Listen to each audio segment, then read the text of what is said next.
Gotcha. All right, you fucking dick.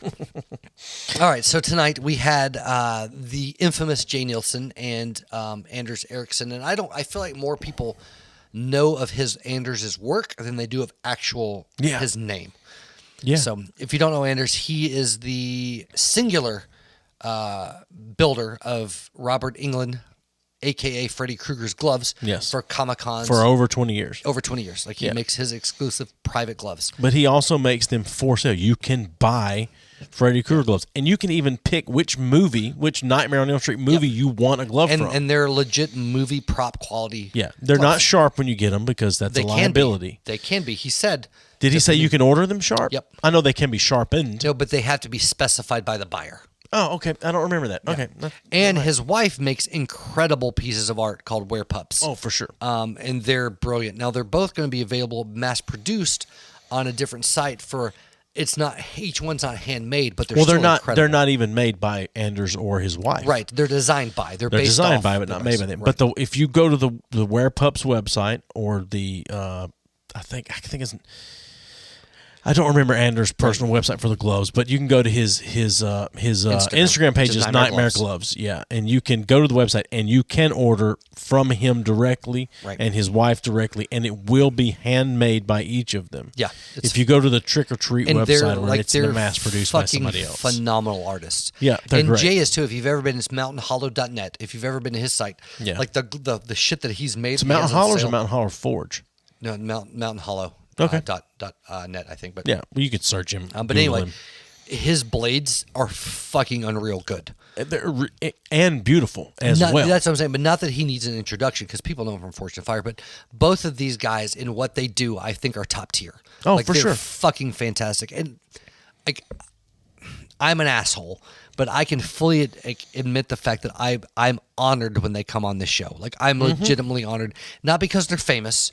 And not because of what they do, or not because of what they're known for, but I have such a respect for talented artists, and they're both very much artists in my opinion. Like, they're fucking unreal, like, talented motherfuckers. Yeah, for sure.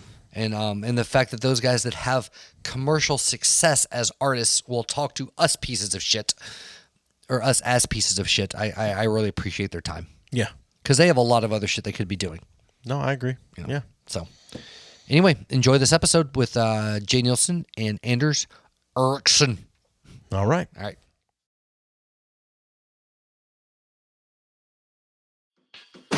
Holy shit. What's up, dude? Hey, man. You showed up in a decent mood tonight. Oh, my God. I slept, so that was wonderful. So, you want to pour some drinks while I run through the housekeeping real quick? Do that. Our Patreon is up and running. Oh, shit. B3F Podcast. Buy me a coffee also. We should probably put some links up. Yes. So also, friend of the show, check out CQ, the Pop Culture Warrior, and then Troy and Trevor on the Two Brothers Podcast. And Trevor's got his own podcast, the Trevor Jackson Podcast. Guest of the year for 2020 was Andy Harris, and he is on Twitter at the Andy Harris. He's also got a podcast called This Is Americans Live. It's sort of an NPR spoof, sort of. But it's completely improv, which, is interesting. So. Fuck him for not hanging out with me in Los Angeles. Yeah, really. So go to the website, b3fpodcast.com. Click on the link at the top that says, tell us what you really think, and leave shitty reviews for us anonymously. Please. We also have... If you listened a couple weeks ago, there's a joke. Some guy prank called us, but I don't know if he called us or himself a spreadneck. Yes. And that was a very country person that refuses to get vaccinated or whatever, which we don't give a shit about. But I thought the term spreadneck was hilarious. Yes. So we had shirts made that say spreadneck. So we got a couple of shirts that we'll do a giveaway for these shirts. So. Yes. But anyway, on to our guest tonight. I don't know how this glorious fucking foursome came to be. I know how it came to be. Well, yeah. You grovel and beg and yeah, right. Pretty much. I think it came down. I think it came out of a jerk off joke on one of their Instagram pages, and it snowballed into this. So anyway, so tonight we have Mr. Anders, Nightmare Gloves himself, and Mr. J. fucking Neilson. How's it going, guys? Doing all right. How are you? Doing good. How about you guys? Good, all right. Good. So we were talking about it earlier, and we usually don't like having guests back on that we dislike, but we thought it was the only way to get Anders back on here was to get Jay. So, But, Yeah. So Hey, you got me roped in because I'm a fan of Anders. So hey, yeah, right.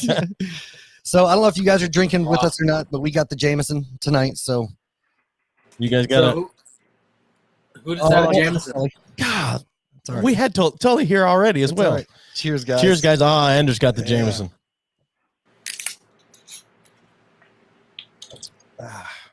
That's Jameson, all right. Mm-hmm.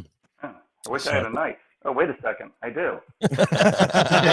Oh, There he brought the it glove is. on. Nice. I can't begin to tell you how jealous I am of that glove. Yeah. So Just talk to Anders. He'll hook you up. Right? Yeah.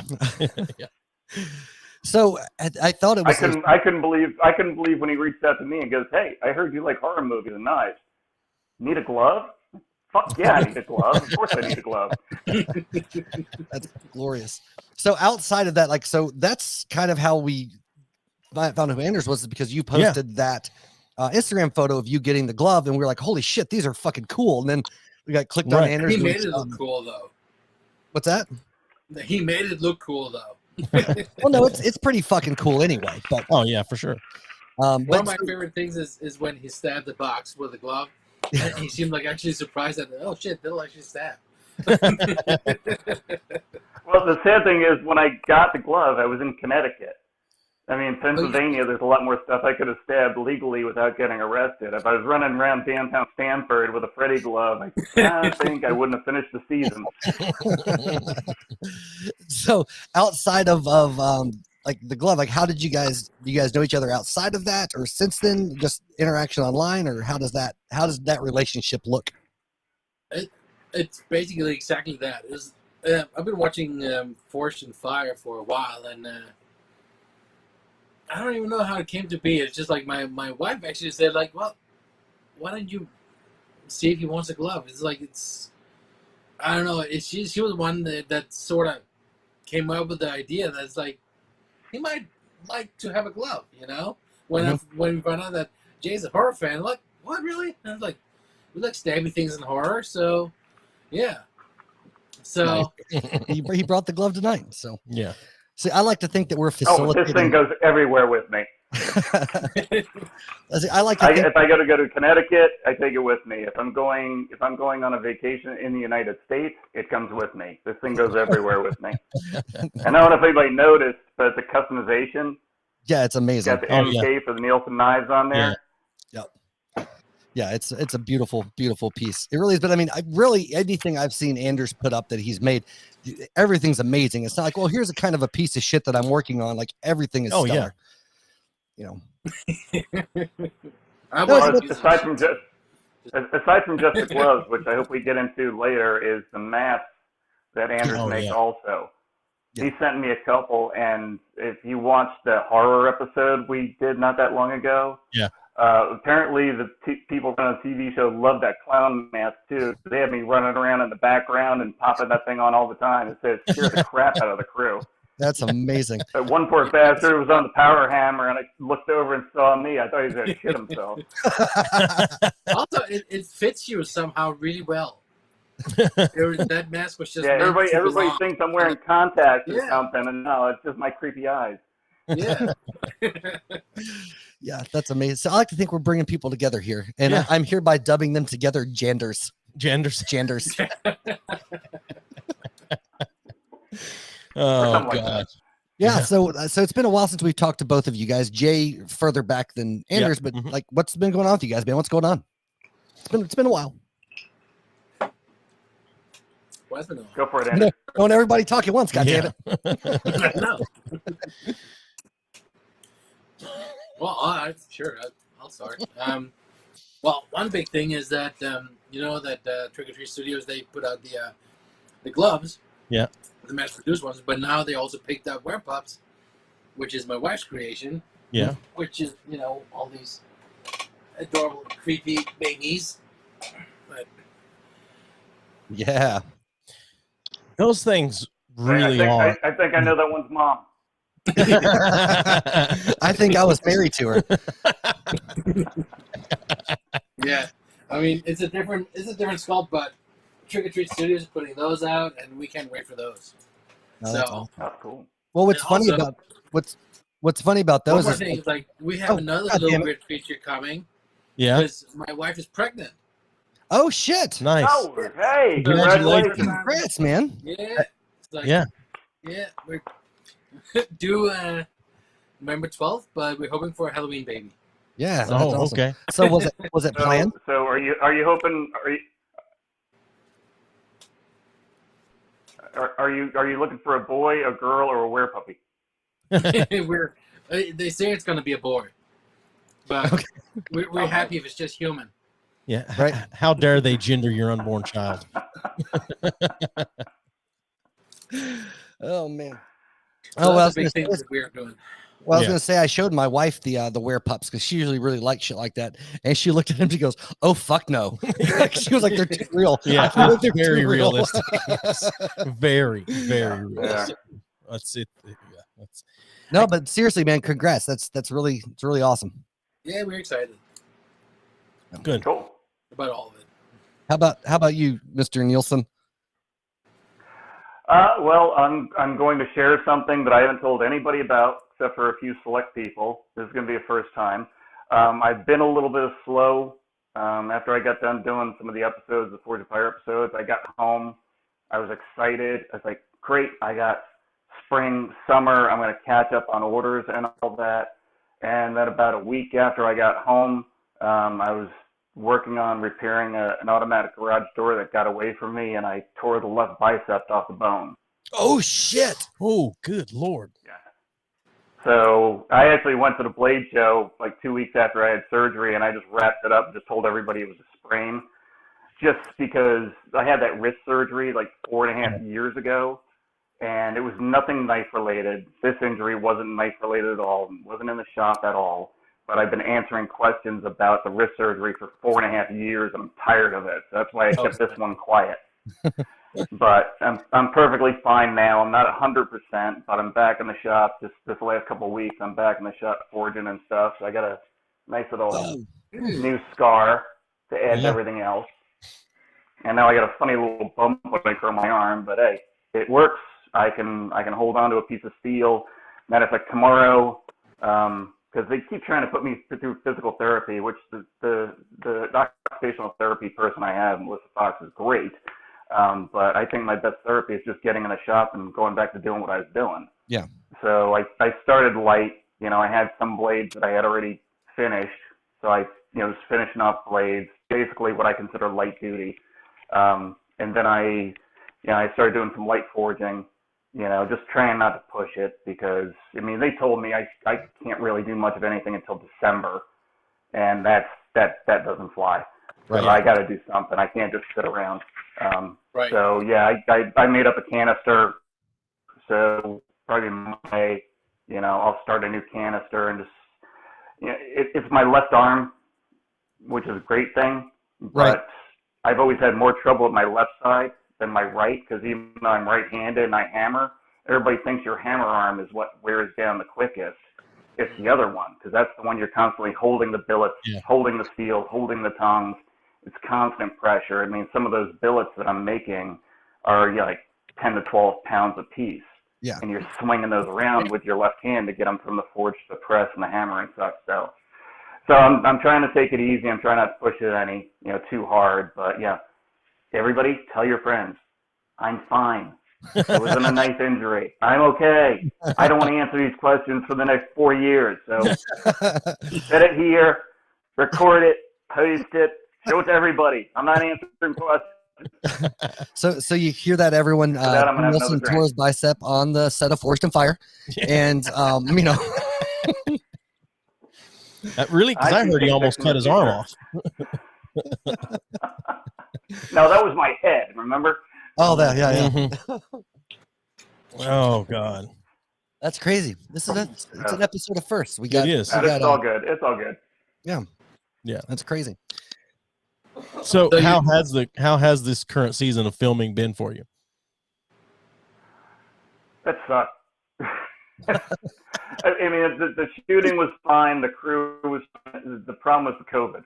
Yeah. Because COVID screwed up everything. I used to, we all of us, we used to be able to roam around the set, talk to the sound crew, talk to the camera crew, chit chat, wander, and we couldn't do any of that. Basically, they divided everybody in the crew up into pods, and me and the judges and the host were like one pod. And if we weren't actually on camera shooting, we were supposed to be in our little trailer thing.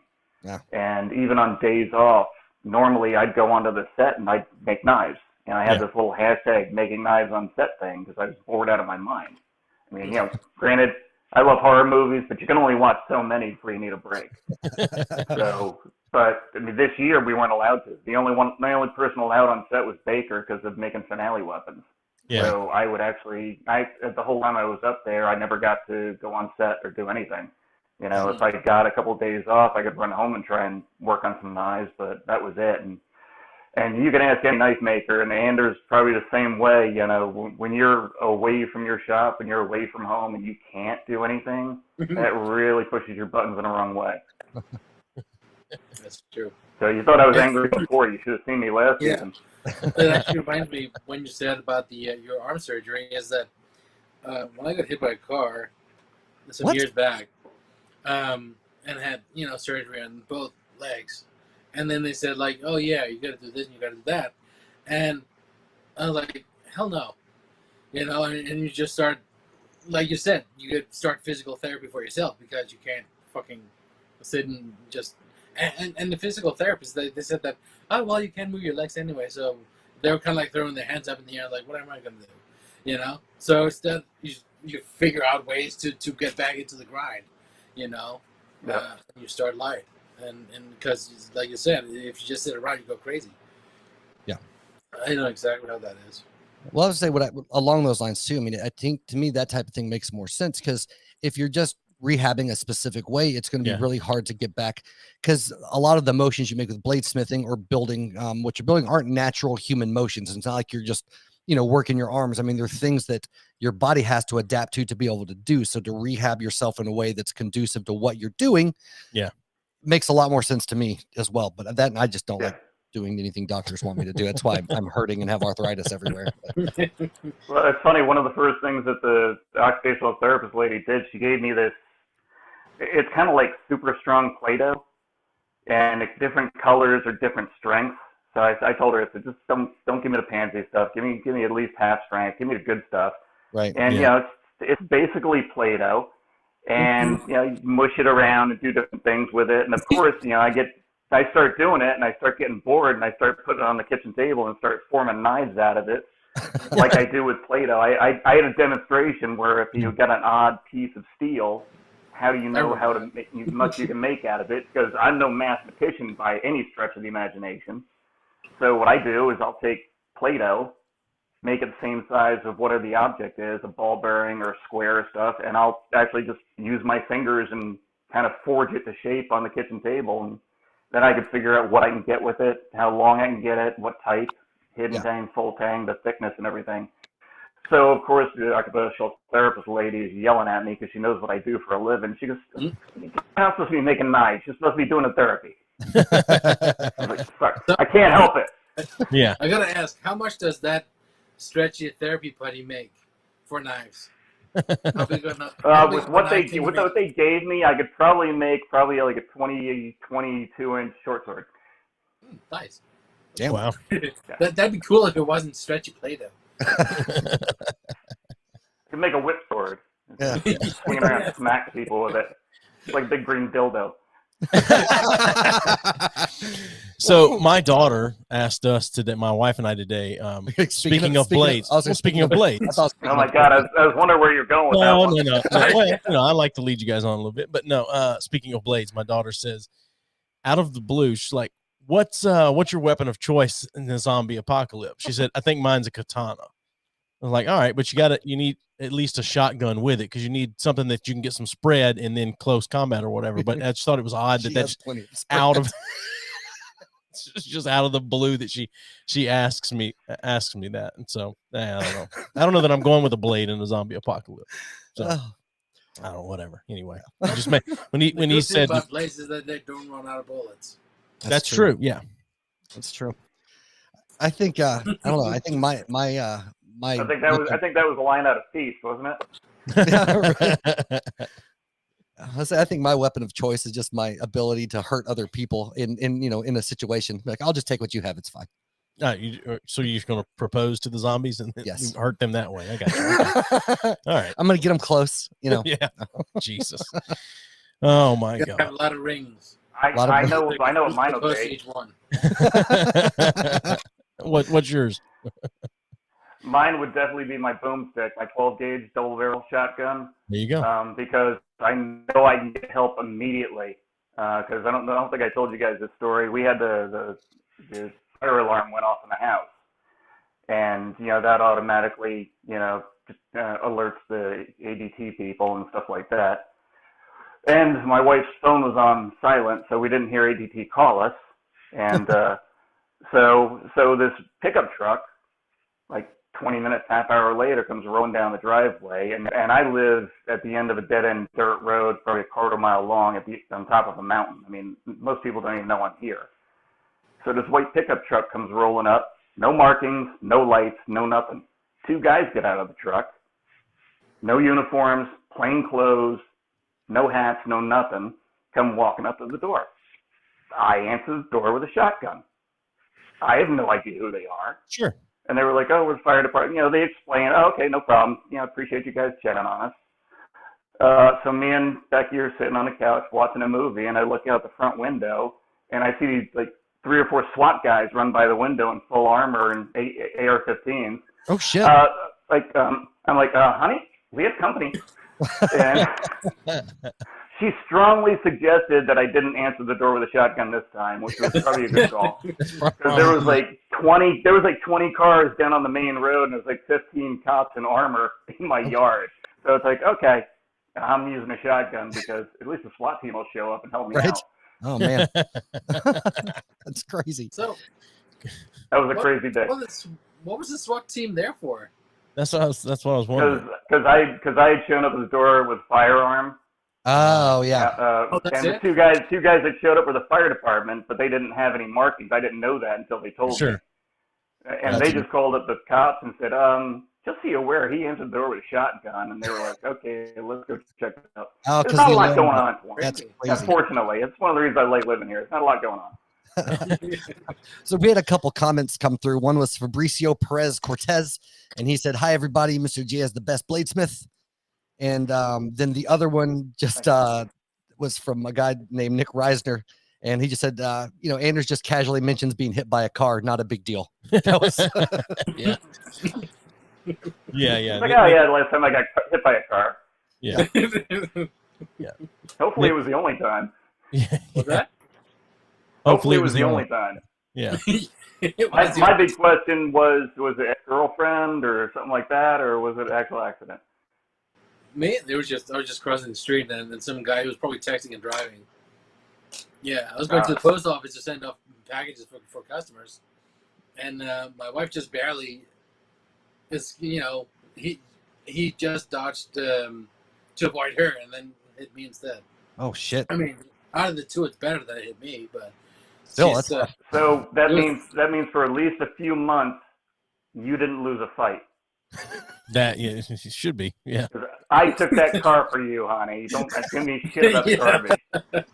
Well, you also got to spin it and go, "You didn't feel me push you out of the way?"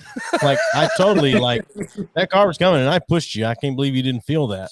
Yeah. No, it was weird because, like I said, we go into the post office, crossing the street when there's, walk sign and everything, and this guy just comes zooming around the corner, and she barely avoids the car. I was carrying this little fucking trolley cart full of packages, sending off to customers, so I couldn't really dodge anything. Damn. And fucking get hit by a car. And then the guy comes out of the car and asks, "Can you move to the side?" And I think that it's because he wanted to drive off. And I actually tried to say, like, "All right, yeah, sure, let me see." And I'm like, "Oh, wait, no, I can't walk." My wife, she got fucking pissed and then yelled at him and shit. Yeah. And the police were there in like 5 seconds. So sure. Yeah. Yeah. I think it's funny that your first reaction was like, "Yeah, let me try to move for you." It's like, Jesus, man. Yeah. That didn't happen. I couldn't. My last accident, I hit a deer. Me and Becky were headed to the airport. We were going on vacation a few years ago, And, he's driving in the dark, Pennsylvania. Deer jumps out, swerve the car, bang it off the front fender. Then we finally stopped and looked at each other, and first thing out of my wife's mouth was, "Why the fucking deer hit my side of the car?" I don't know. It just happened, honey. I didn't mean it. Oh, that's hilarious. Yeah. I think did I mention, Jay, when you last time you were on the story about me hitting the deer when I was a kid? Probably not. Deer didn't come up. Talks about goats, but not deer. That's right. So no, I was younger. I was like 17, I think. I had a little like a lower ground, like it was old 300 ZX, old 80, that was a sweet car. 89, looked like a little battle. I love that fucking car. Anyway, driving back, a deer came out in the middle of the road, and I hit it, and of course it sits low, the nose does, so it broke all the fucking deer's legs and just flipped it over into the ditch. And it was close to the house. The deer sitting there just, doing that terrible fucking sound deers make. Yeah, just doing deer stuff. Yeah.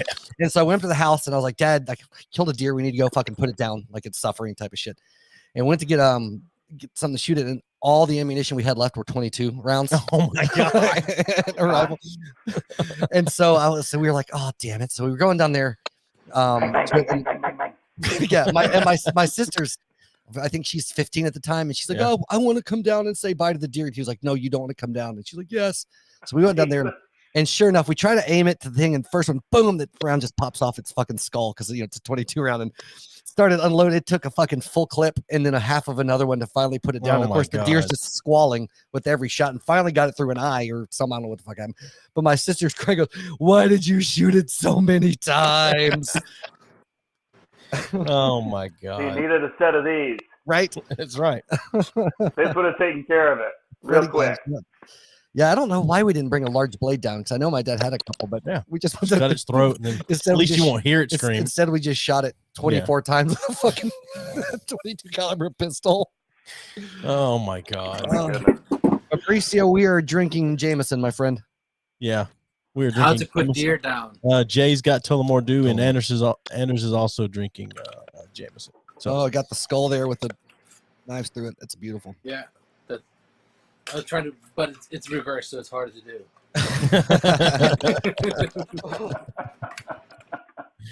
So we briefly talked about this before when you guys were both on. Obviously, Anders is all about some Freddy, and Jay is all about some Freddy. But Jay's also really into any movie that has and now I'm completely blanking on her name, but Halloween movies. Why can't I think of Jamie her Lee name? Curtis? Jamie Lee Curtis. Absolutely. He's very. I remember Jamie was like, "Is Jamie Lee Curtis in it?" Then I like it.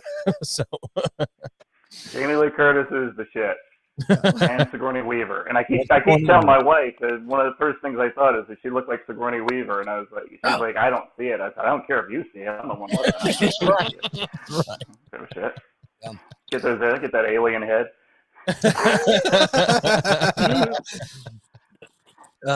You think when Sigourney's getting down in her underwear and something pops out at her from the wall, that happens here too. No, all right. Here I am. Oh God. Is that you in the bedroom? You just hide between like closet and then pop out at her? I'll hide behind it. With the new puppy getting as big as it is, I can hide behind the dog pretty much nowadays. Jeez. Oh God. Oh, man. They're trying to walk behind the dog and hide kind of thing. We have fun. We have to entertain ourselves out here. Yeah. Yeah. Mm-hmm. Yeah. Basically all the COVID, not going out and social distancing. We were doing that before it was cool. Wow. It didn't really change our lives that much. We just kind of went on doing the same thing. Yeah. It was the same thing for Amanda. Like, she's more sociable and misses her friends and all that stuff when all that was going on. But me, like, I hate everyone. I just like being home. Like, it changed nothing the way I did, other than occasionally going out and having a drink, like with you or some shit like that, which we don't do often anyway. But it's because we have a drink every Saturday night. That's true. But then I hate going out to bars now because there's too many fucking people. But anyway, it didn't change anything for me hardly at all, other than having to wear a goddamn mask everywhere. But Well, we like to travel. That's the only thing about the COVID that really sucked for us.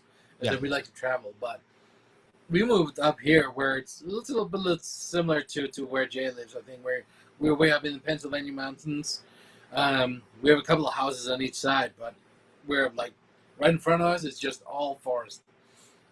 That's nice. And we moved up here before the pandemic and all that stuff. So it's kind of like, all right, that's cool. And then it's like all this stuff happened, and then it's like the only thing we miss is just like going places, like for shows or like a vacation to Denmark or whatever. You know? Yeah, yeah. Well, it's interesting because obviously we don't get to go overseas, but you know, here in the States too, and I don't know how it is up where you guys are, but like here, it's gotten to the point that most people don't give a shit. Like, you know, they'll wear them when they have to wear them, you know, public transport, but most people, they're not going to wear it into Walmart. They're not going to wear it wherever because they just refuse to because it's the South and whatever. Right. But I was like, I was in LA all this last week. And of course, everybody 100% all the time is in a mask. Half the people have them on outside. And it was just it was so fucking hot to wear a mask. Like, and I'm like the type that if it's a, you know, like a personal business, they want it on. I don't have an issue with wearing them other than it's just physically uncomfortable. But yeah. It's just amazing, like regionally, how people react differently to, you know, I think blue collar towns or areas, for what I've seen, more people like, fuck that. Yeah. I ain't wearing it. Yeah. I don't understand that because they'd be, some of them were the first people that would claim that private businesses should be able to do their own thing or whatever. Yet if a private business wants you to wear a mask, we're like, that's just, I don't know, but it affects, there's so much different info regardless of where you sit on everything. Like everybody's got a very strong opinion that they can yell about on social media. So. That's the thing, though, is that like it's fine if you have like, you know, a store that's like run with some belief of some sort of another, but it's like, you know, it's a pandemic, it's a virus, it doesn't have any religion or politics, right? You know, like this, so like no, it's like, so that doesn't count. Yeah, they just wouldn't let me cough on babies anymore, and that's what upset me. What's that? I said they wouldn't let me cough on babies anymore. That's really the only thing I was upset about. Yeah. Well, that's our favorite hobby, isn't it? Right. They just go smile. I didn't like wearing a mask. But I took advantage of it. I started. My wife is she's my great T-shirt shopper. It's all the crazy T-shirts I wear. So she started getting crazy masks for me. Yeah. And we went down the first weekend in June. We went down to do the Blade Show, which I went down with Broadbeck Ironworks, the grinder company, grinders, belts, accessories, all that kind of stuff. I've known those guys. Both Ryan and Vince were contestants on the show, and I've known them for a couple of years now. And I started being an ambassador for their product and stuff. So I went down, at their booth, signing autographs and taking pictures. And my wife got me a special mask that was basically the bottom half of my face. Nice. So I'd wear the mask, and you'd still see it was me. It just looked fucked up and distorted and stuff. And then I went all the way to Atlanta, and nobody was wearing a damn mask. I was like, screw it. I'm gonna put it. I put it on that Stitch face mask you gave me, Anders. I put that on him, and I waited like 3 days for Becky to notice and start laughing. Yeah, we were. And then she got me another one, which was. It was just a collage of all horror characters. I think you showed us that one, maybe. And I think I showed you that one. The problem was it didn't do any good for the social distancing because everybody's with the mask. Like, I know who that one is. I know who that one is. I know. I was like, get the fuck back. What the hell? Oh shit! You need binoculars. Totally killed the purpose. Yeah. Oh god. Yeah, I remember you were in Atlanta because we were on our way to Florida on vacation, and I remember seeing it. That you're in Atlanta. I was like, oh, I got to drive around Atlanta. and I pitched the idea. I was like, I'll stop off and see Jay for a second, just say hey or whatever. Because we're best friends. No, but just because sure that went over well. It did not go over well. Exactly. You I didn't see you, so you see how well that went. Yeah. Yeah, no, everybody in the car was like, no, I'd really like to not go into Atlanta. Well, we briefly talked around how to work it out, but I was going to get my kids that weekend too, but yeah, we thought that would be fucking hilarious just to show up and be like, hey, remember that time you were on our podcast? We're friends now, right? We're going to hang out. It'll be great. Right. Hey, I'm going to do it again next year. Come on down. Well, bless. Yeah. Yeah. Well, we're just wondering when Anders is going to have us, for dinner for like an in-person hangout, podcast. And same thing for Jay. We'll make the trip up, man. Let's hang out at your forge. We'll do an episode. It'll be great. Thanksgiving. I've got, it's me and Thanksgiving 6 other people in my family, but still. You guys, all three, you come down to my shop, or all three of us will go up to Anders. Either way, I don't care. I'm in. Notice at least one of them want to hang out in the basement. I know. Nobody wants to come here to the basement. Wait a second. You don't want to go down my basement. So that feels like it was an innuendo. So yeah.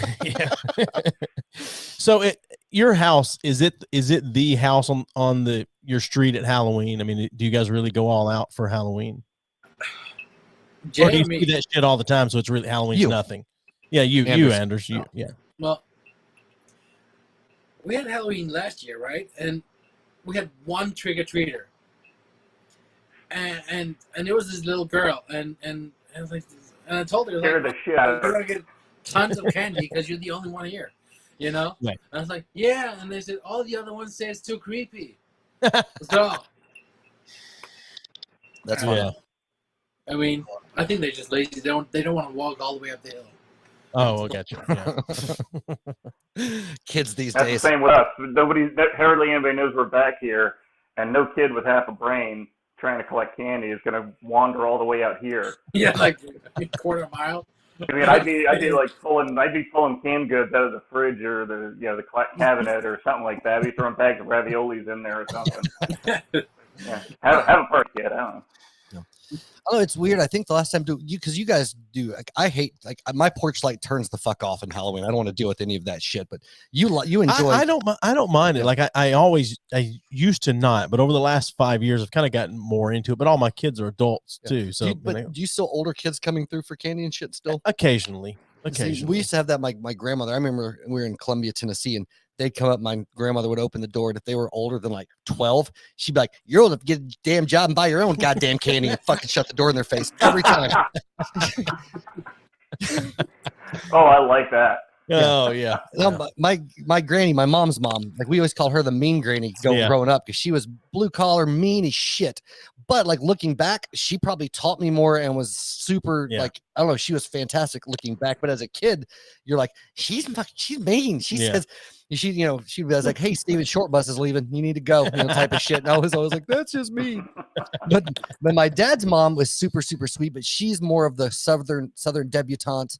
Yeah. Well, y'all, everything's talk good. About you behind your back, but nice to your sweet. face. Yeah. But just that different. But yeah, good. You had all the bases covered. You had a good absolutely. range of experience there. Yeah. But she was the one. We'd have a balloon, and she'd be like, "Hey, Steven, come here. Let me put eyes on that for you." And I'd come over, and she'd take her fucking cigarette and pop that bitch in my hand. Oh my god. Yeah. Jeez. Oh, crazy. Yeah. So having Jay on last time made me go back and rewatch all the Evil Dead stuff. Oh yeah. Like, because I hadn't seen it in a long time and just forgot how, I mean, campy and whatever you want to call it, but just Evil Dead's amazing. Yeah, but they're just fun. They're just fun movies. And They're right. They're right. Yeah.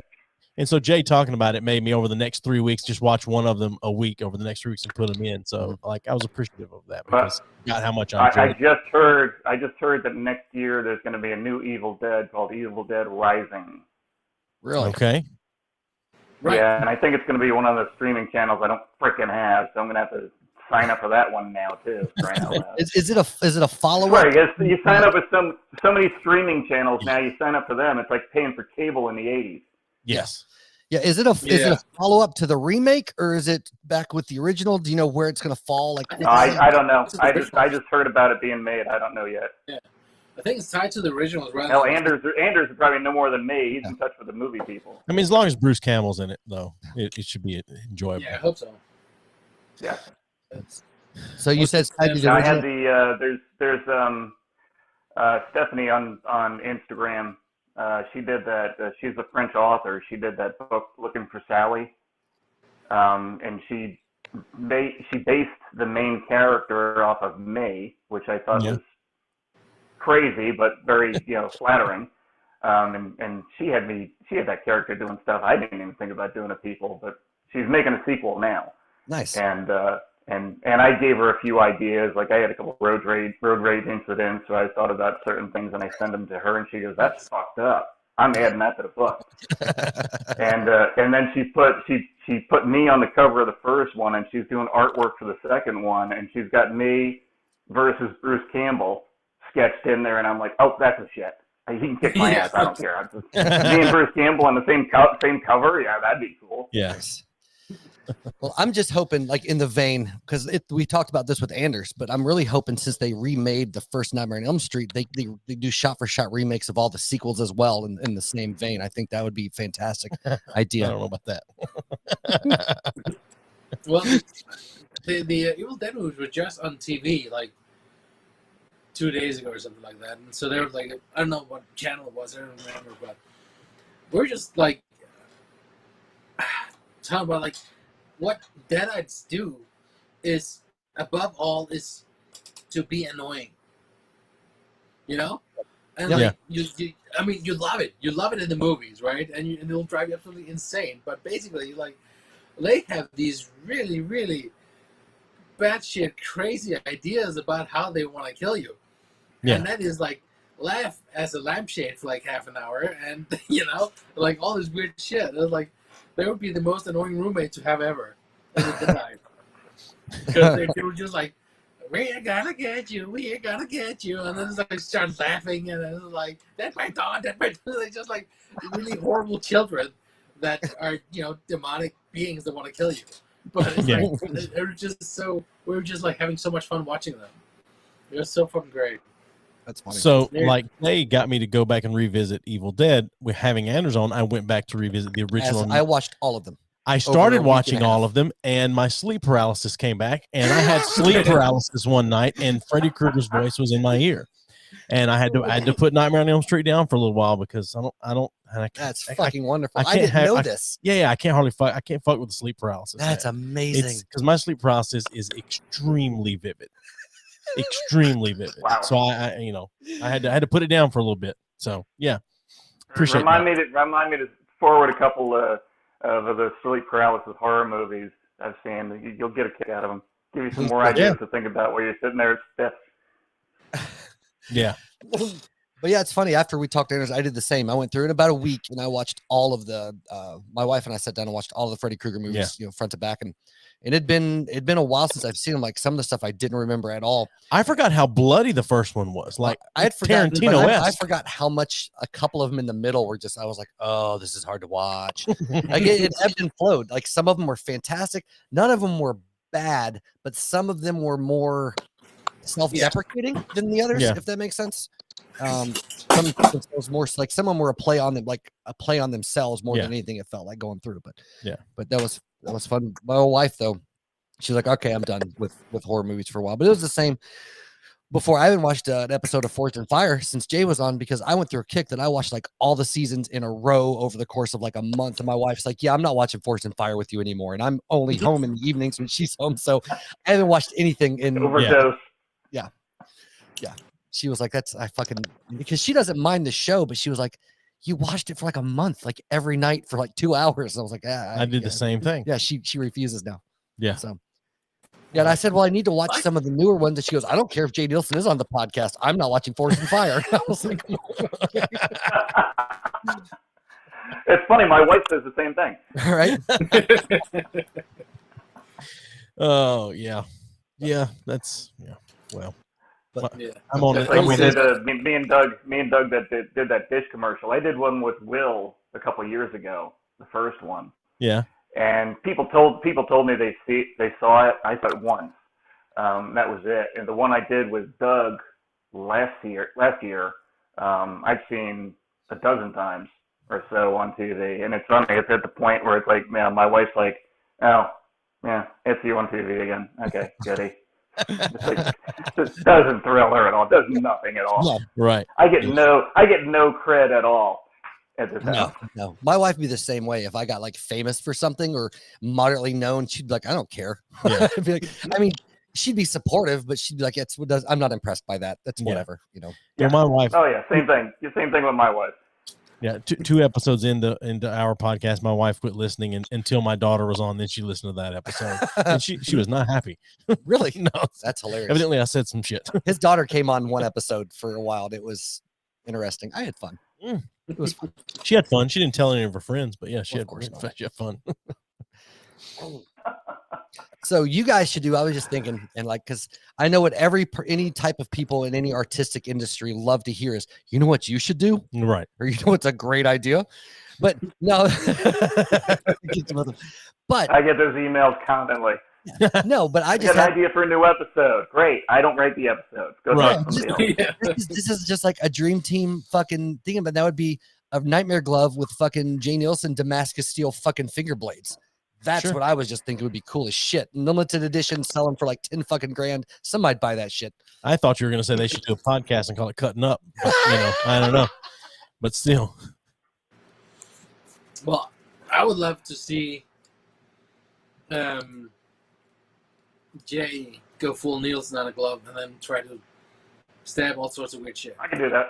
Yeah. That'd be fucking sweet. Give me one of those damn Gil Torsos Doug keeps beating up. I'll tear the shit out of it. And Anders and I have actually talked about maybe doing some Damascus blades for a glove at some point in time. But first, I still owe Anders a knife, so I got to do that first. Nice. Yeah. Nice. Well, you owe Jude Ninja Stars, so just the list keeps adding up. You gotta leave something to the imagination. Yeah. There's no problem there. We had somebody just say Forged in Fire is great. My wife hates it, and that makes it better. I mean, nothing is gonna top that horror episode. I don't think so. Yeah. I don't know. My wife is always We'll have to dedicate an episode to her. Right. I'll make her watch it. Yeah. No, but with all that aside, like my wife, she gives no shit about knives. Like, I mean, she thinks it's cool that we're, that we have you on or whatever, but she's like, whatever. But when I told her about Anders coming on again, she was like, his work is so fucking, she's an artist and paints and really talented. She was like, his shit is so good. Like, it's like his work, attention to detail is stellar, because she's a visual painter, sketcher, she does all that shit. But she's like, his stuff is so good. And like with the wear pups, even though she was like, fuck no, she was like, those things are so real. Like, she's super blown away by y'all's work, by the way. Yeah. Not, my wife, but I'm just saying it's rare for her to legitimately compliment another artist's work. And like, so she thinks your shit's amazing. I mean, the wear pups, I'm still in awe because my wife, I just do all the mechanical stuff, like pour the molds and all that crap. But she's the one who puts life into them. Like, she puts all the hairs into them. Yeah. Paints veins and all that stuff and sculpts them, and I'm in awe when she fucking finished them. They're like they're as good as I think that we had Stan Winston's son would come over and look at them, and he was really taken. Yeah, so they're pretty fucking amazing when the Winston family comes over and says like, wow, that's really good. Yeah, for sure. But you're also, very humble. Your work is outstanding. It legitimately is. Like, your attention to detail and how your stuff turns out. I mean, your work is fucking fantastic, dude. Thank you. I'm curious, how long does it take your wife to put the hair in one of those weird babies? Man, it depends That's gotta take forever. But she'll sit there for like a week on the couch just fucking putting hair into one. And so, yeah. And then some, they'll take longer, and then some she can finish in like a couple of days if they're like don't have as much hair and stuff. So, but it's like a very involved process. Yeah. And now she's it is, and just like you said, is that none of us are taking custom orders anymore because they all want the same shit, and we get bored. So now we're just creating what we want to create and then sell it as we go, and that's. Yeah. That's always the goal, too, for somebody who's an artist or a craft person or something like that. That's what you always want to be able to do, is get to the point where you just make what you want to make, not what you have to make a living anymore. Exactly. Because it's, you to begin with, you depend on, okay, well, this guy, he wants this, so I need to pay my bill, so I'll make this one for him. And then there's like 10 more who wants the exact same thing. And then you're like, okay, I'm starting to think about shooting myself. And then it's like, that's every Monday. But yeah, it's no. It's. I went through that. I learned that as a kid because I did some very, very bad things as a child, and I got grounded for a whole summer one time. And back in the day, they used to have those little pewter Dungeons and Dragons figures. Mm-hmm. And I decided I was going to paint myself a chest set to keep myself busy for the summer. And by the time I got to like the third or fourth pawn, I wanted to shoot myself because I don't like doing repetition. And that's when I learned that there's no way with knife make, and I could sit there and do like 30, 40 in a batch and just grind them all, heat treat them all, handle them all. I can't work like that. It would just drive me out of my mind. I mean, that's basically production line factory work. Yeah, and that's what I was trying to avoid anyway. Yeah, that's how I feel too. It's like even if it is your own creation, you have to do it like the same damn thing over and over and over and over and over. And I was like, it drains you, you know, in not a good way at all. Jay, you need to go, brother. Oh no, not yet. I got like 10 more minutes. Okay. Yeah, Jay notified us. I'm being reminded. My business manager is reminding me what time it is. Yeah, Jay notified me about, a couple hours before this, like, oh, by the way, I'm only staying on an hour tonight. So I was like, yeah, fine, whatever. Well,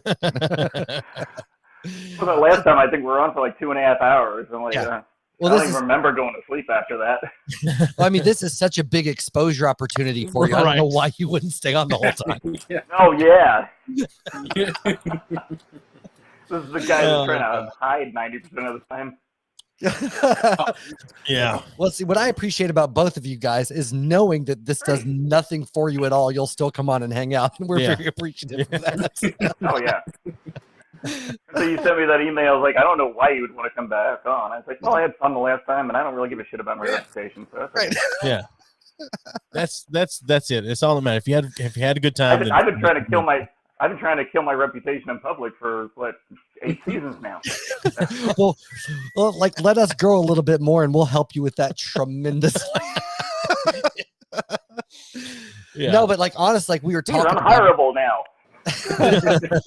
Well, we made the joke, like we were talking about it, and like we legitimately had a great time when both of you came on. Yeah. Both of you, like I'm in the mob when both of y'all came on at the same time. But and then you're going from Jersey to Southern right there. That's what I do. Y'all. Oh shit.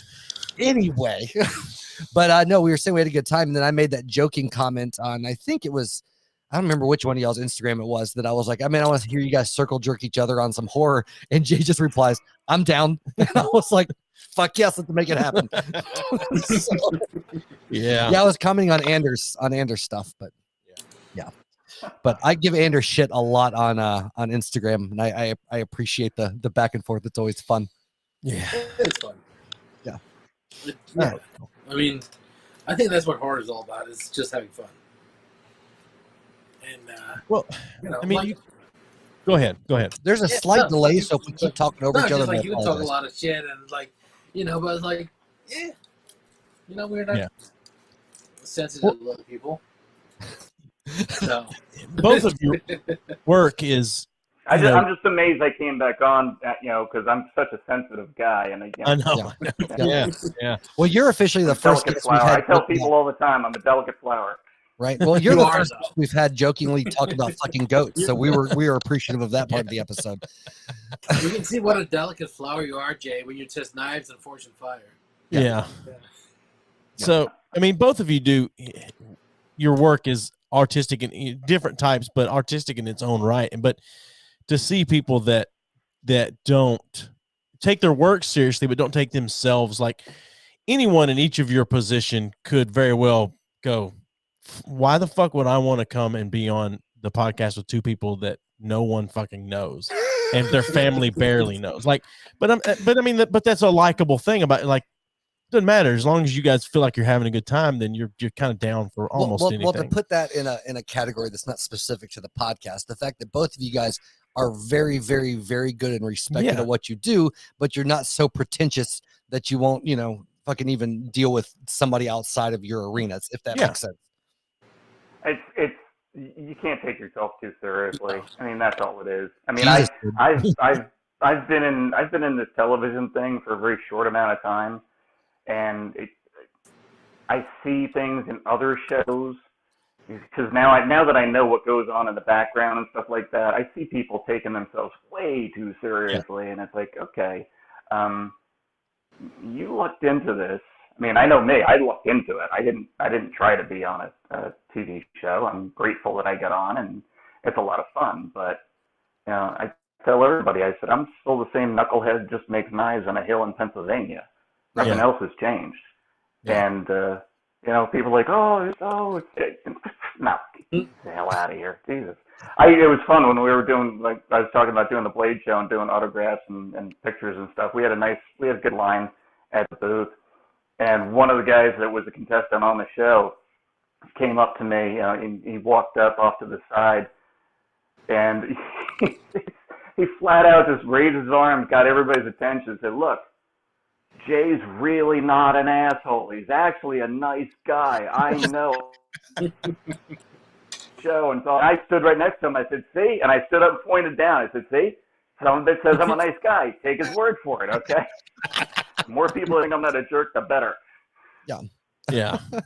Well, Anders was telling me briefly too that he does some of the cons and shit, and I was telling him, we're giving him a hard time, like, dude, next time you're anywhere in the Southeast, like Dragon Con or any of the big ones, dude, I will fucking come in, like, and that goes for Jay as well. Like, if you guys are doing things, not talking about passes or backstage, but like, we'd love to fucking just come and say hey to you guys. Like, I'll pay for tickets and shit. I don't give a fuck about that, but like, either one of you guys, that would be fucking sweet. And like, we're thinking that maybe Jay next says he's not an asshole, but we'll see. Yeah, we'll see. Next year, so we'd have a good time. We'd have fun. Oh yeah, for sure. So Anders, like, so what kind of shows do you do? Like, when you're, you said you do some of the con circuits. Like, is there specific ones that you do or don't do, or do you just kind of when you get invited? How does that work for you? As long as it's horror, I'll go. Okay. As long as it's horror, I'll go. We've done all sorts of weird shit. We went to I don't know when it was. It was like 1 or 2, maybe 3 years ago. We went to Crypticon. That was the first time we did that. And then we've been to, like, Monster Mania we'd go to, Monster Palooza. And then there's like whatever else might get our interest, Yeah. Sometimes people offer to say, like, hey, okay, if you do here, we'll, comp you for the room and the table or whatever. And it's an opportunity to see different people, meet other people with the same interest, and then just like see what kind of horror do you like, guys, over here, mm-hmm. and introduce our stuff to their region, and see different cultures. I mean, I love traveling, and my wife loves traveling, and we love to see as much of the United States and other countries as possible. So if we have a reason to go, then we love to, And so we did do Dragon Con 1 year, and I don't know, we've done some really weird small shows too, like where it's just like a big room and there's like 5 people, Nice. Because you don't fucking know what the hell this show is, and then it's like out in the middle of nowhere, and you go into a room and then there's like 3 people dressed as Confederate soldiers, and then there's some witch over in the corner, and it's like, I don't know what we're doing here, really. Oh, that had to have been in Alabama. We're leaving. Bye. I don't remember where it was, Well, but it was, yeah. I just found out there's fun, though, I just and it's like, okay, well, we didn't make money, but it was kind of fun. So, Well, I just found out there's a big con here in Knoxville. They call it the Knoxville Fanboy. Yes, Fanboy Con or Fanboy Expo or whatever comes. Shatner and Takai are both here.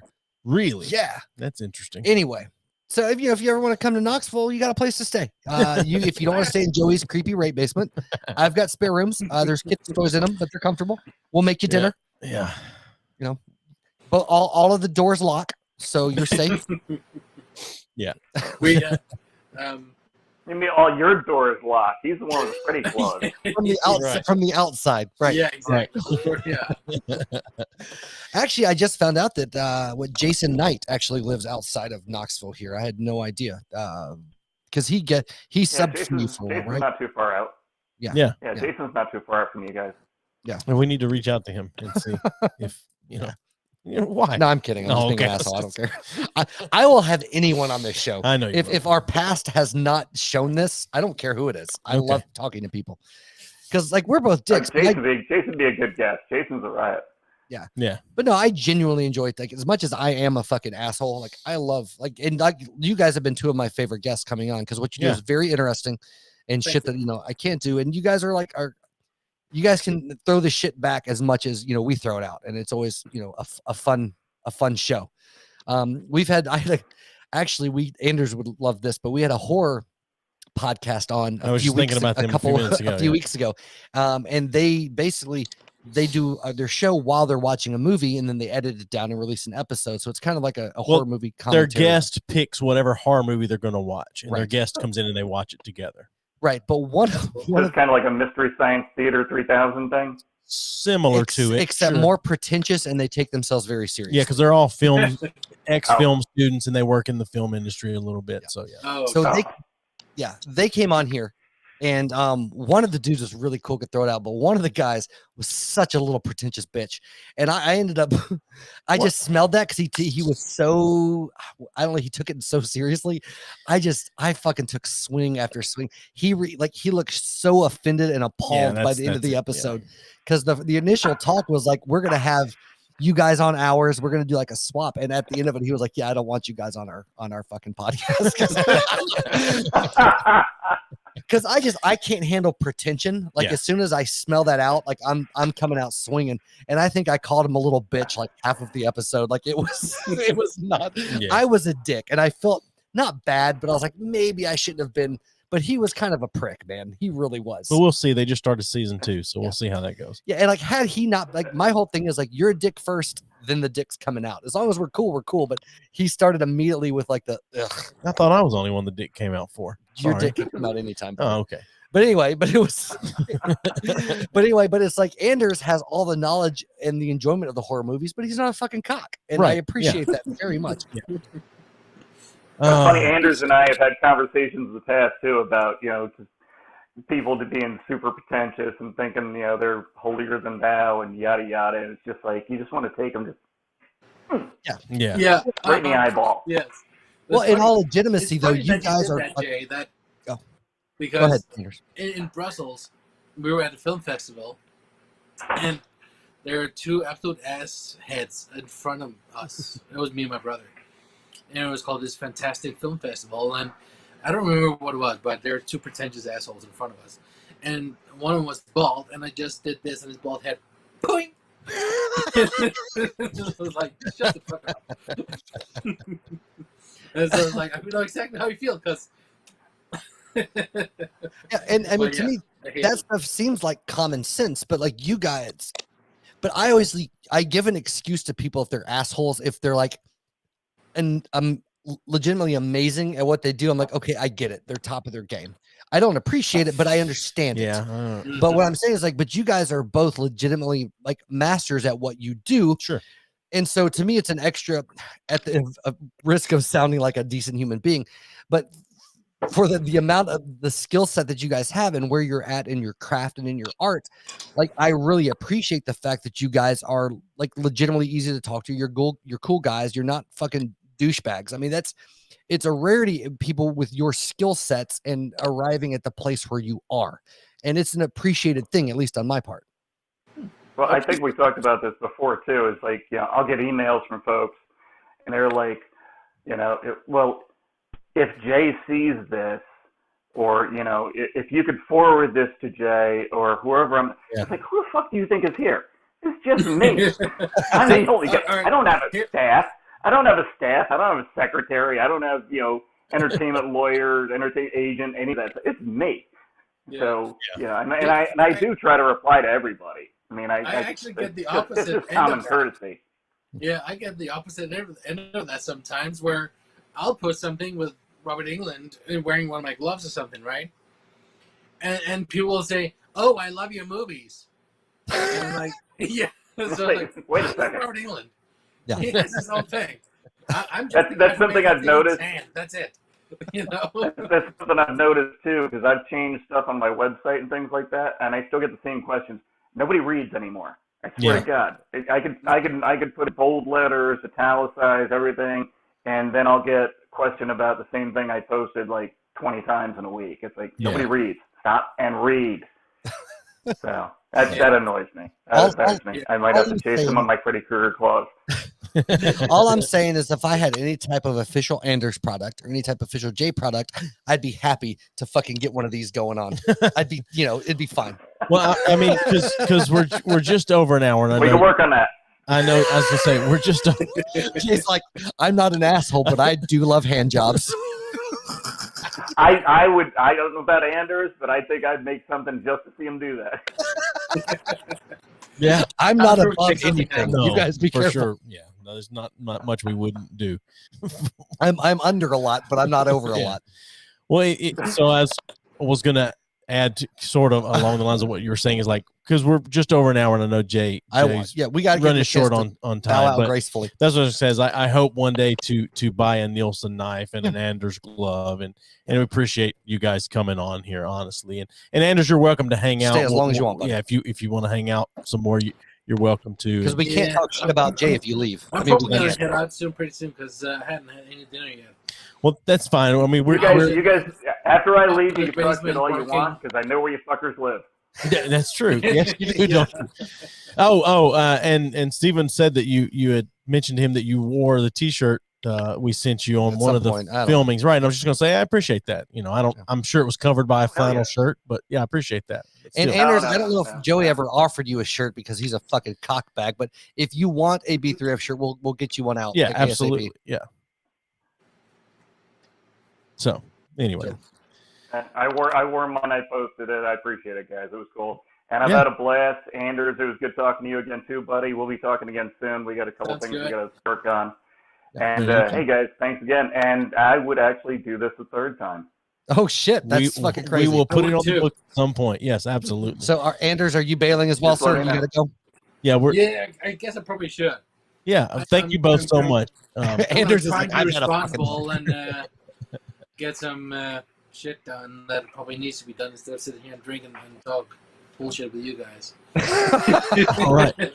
All right. Well, for now, then, legitimately, thank you guys for coming back on. It was outstanding, and I will be harassing you guys on Instagram as I do. Yep. But I would expect that. I would expect nothing less.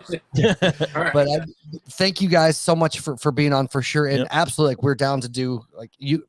You're one of the few guests. I mean it when I say you're welcome anytime. Yeah. All right. Well, we can always have a part 3. Absolutely. Right. Absolutely. Yeah. This is gonna be like we'll do like we'll do like the 80s movies though. It'll be in 3D. Yeah. All the 80s horror movies, part 3 was in friggin' 3D. Yeah. That's right. That's true. Yes. All right, guys, had a blast. Thanks again. Thank you. Thanks, Jay. You guys have a good night. For everyone on the live stream watching right now, we're going to take our normal break and we'll come back with Kink of the Week. Yeah. All right. You guys have a good night. All right. Bye. Take it, man. Yeah. Bye.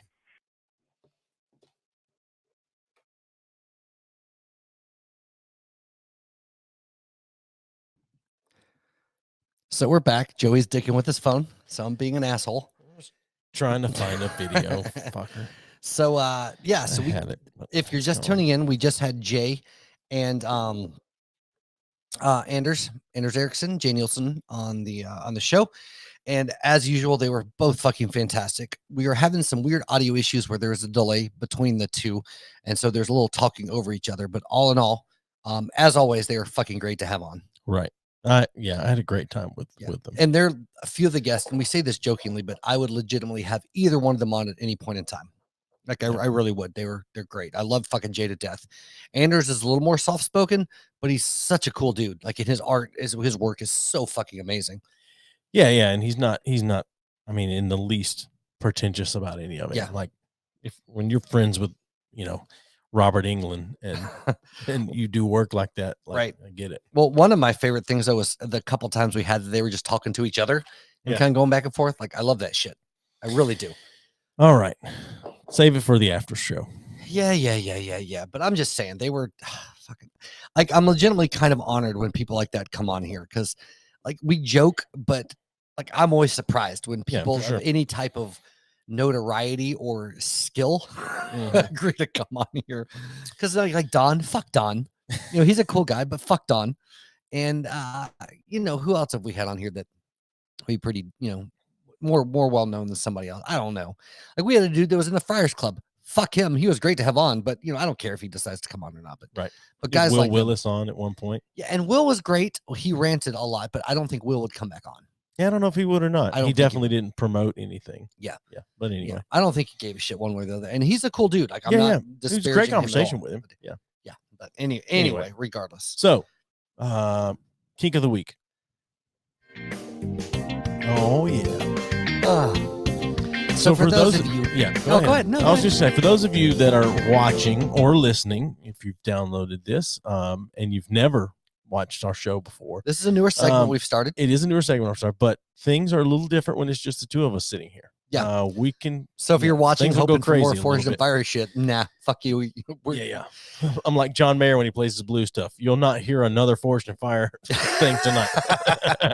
So Kink of the Week. Kink of the for this week to talk to is, there's actually two kind of roped into one, and it's acrotomo.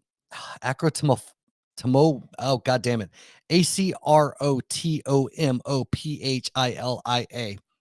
Acrotomophilia, I think.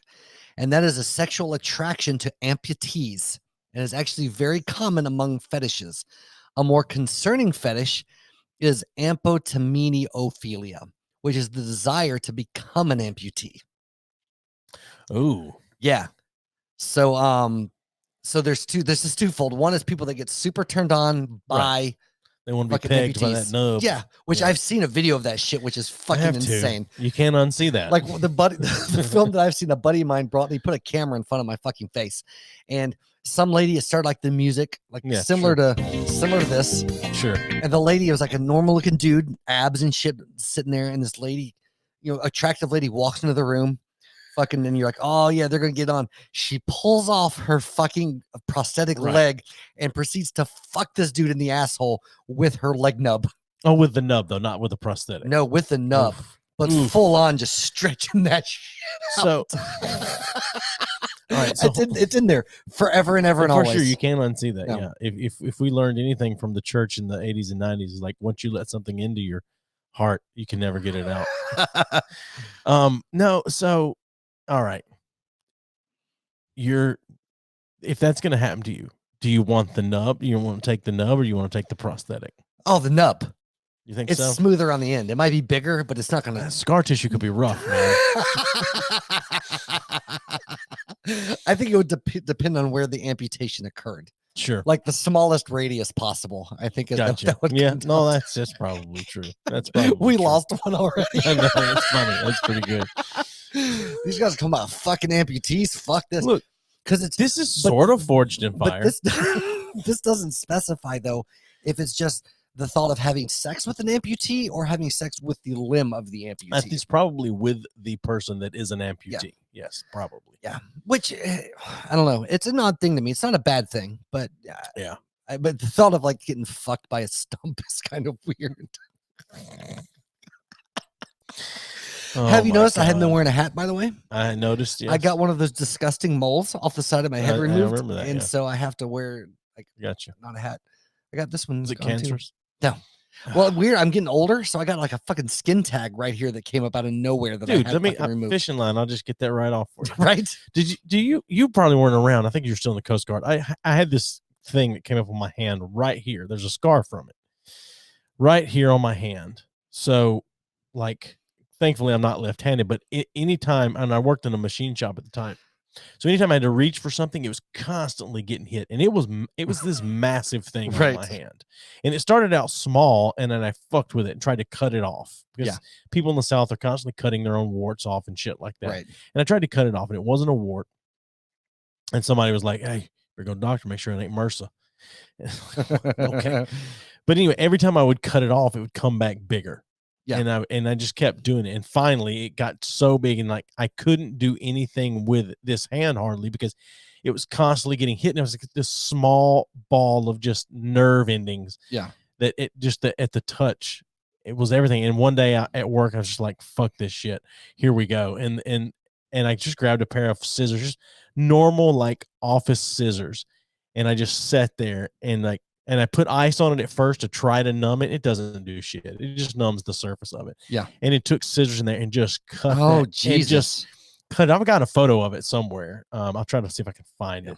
But I got a photo of it where I cut it off and then had it sitting in my hand where you could see. Justin Ramey, once you go numb. That's right. You never go. That's right. For sure. Once you go nub, I think he meant to put nub. It's all right. But regardless, Jay Neilson just texted me, by the way, and said he'd be 100% down for an in-person episode. Awesome. That's great. Anyway. Yeah. That's what I was just texting. Oh, okay. So and not paying attention. Remind me to come back to Justin in a moment because that's Drink About It podcast. Do you think we owe them an apology of any kind? No. No, me neither. Not at all. I don't. I didn't say anything bad. I have to say though that the serendipity of that moment was the most amazing thing to me. Because honestly, like they were great dudes. Like they really were. But just us talking so much shit, which nothing we said was untrue. But nothing you said. Oh yeah, but the combination of talking shit and them being on at the same time, well, dude, both of them happy. Separate from each other, being on watching. Yes. Yeah. But I mean, legitimately, I would have them back on. I really would. They were fun to talk to, and they really have upped their podcast game. Oh, I have for to sure. Yeah. Like they're doing better than we are. Which fuck you guys. Probably. Drink about it. Like it's jealousy is what it boils down to. A little bit. Is they're doing better than us, and they haven't had us back on their show for whatever fucking reason. And but so probably that one right there. Probably that one right there. So I still contend that they can eat a bag of dicks until that's reciprocated. Yeah. So when I cut that thing off my hand, I took a piece of ice and just set it right on the open wound, and trying to keep it from bleeding because it was just pouring blood. And you ever cut yourself or something and the blood is just hot? Yeah. And I'm sure there's some irritation from cutting it off. I put this piece of ice on there and I leave it on there for a couple of minutes. And I finally think, well, it's got to be done now. And I pull it off and it just immediately keeps bleeding. But my blood was coming out in such a concentrated stream, it had just bored a hole into the ice. It was insane. But anyway. Acrotomophilia. Whatever the fuck it is. Yeah. Yeah. Sexual attraction. Amputee. Yeah. I wonder. I'm not into it, but I guess I'd I have see to think, and maybe I'm wrong. I'm not trying to be sexist here, but I'd have to feel like that's more of a dude fetish than a female. Most, not all, but most kinks are probably more. Yeah. I feel like that most females have more of an authority related fetishes, whether it's them being in the position of power or the other person. But I feel like most of these really weird fucking shits are probably more on dudes. Probably. Yeah. Because like what girl's gonna or what lady is gonna fuck a bird? You know what I mean? Like that's like and the bird would probably survive a fucking clit being rubbed up on that shit.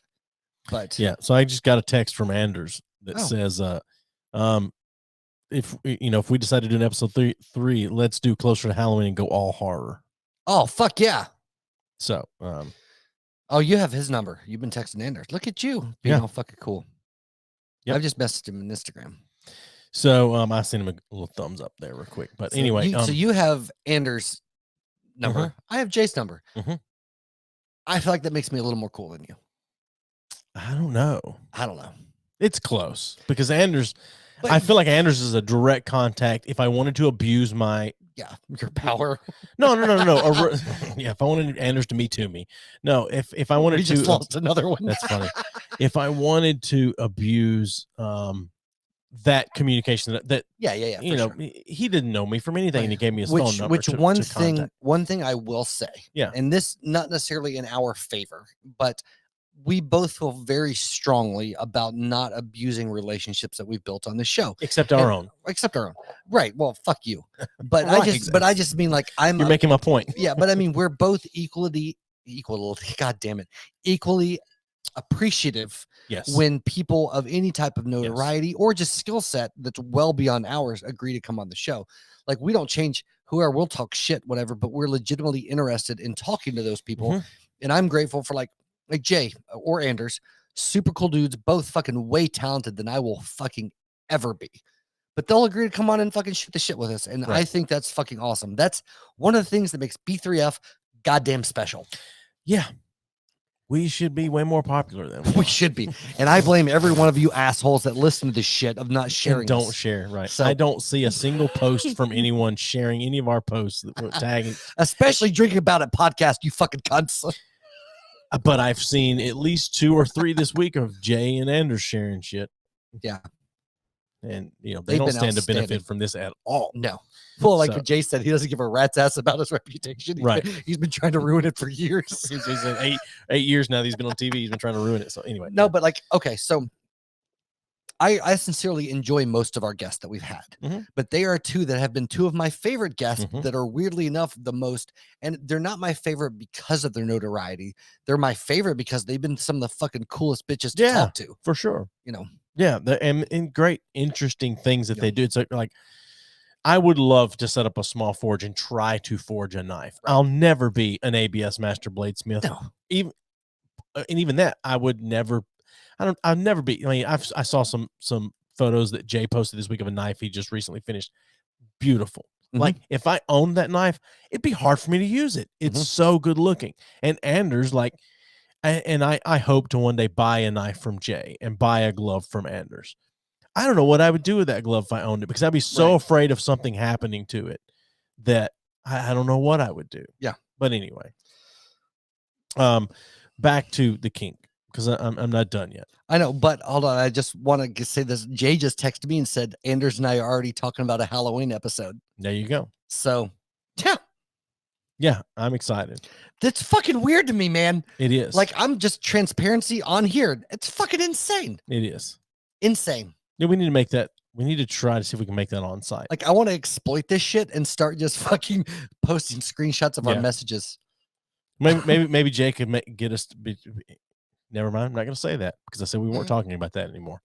Oh man, I don't give a shit.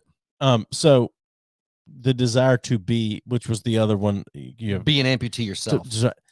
That though any mental illness like that is very intriguing to me. Right. I saw a video earlier this week.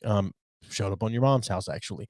Of a person, sounded like they were British. They tried to alter their accent.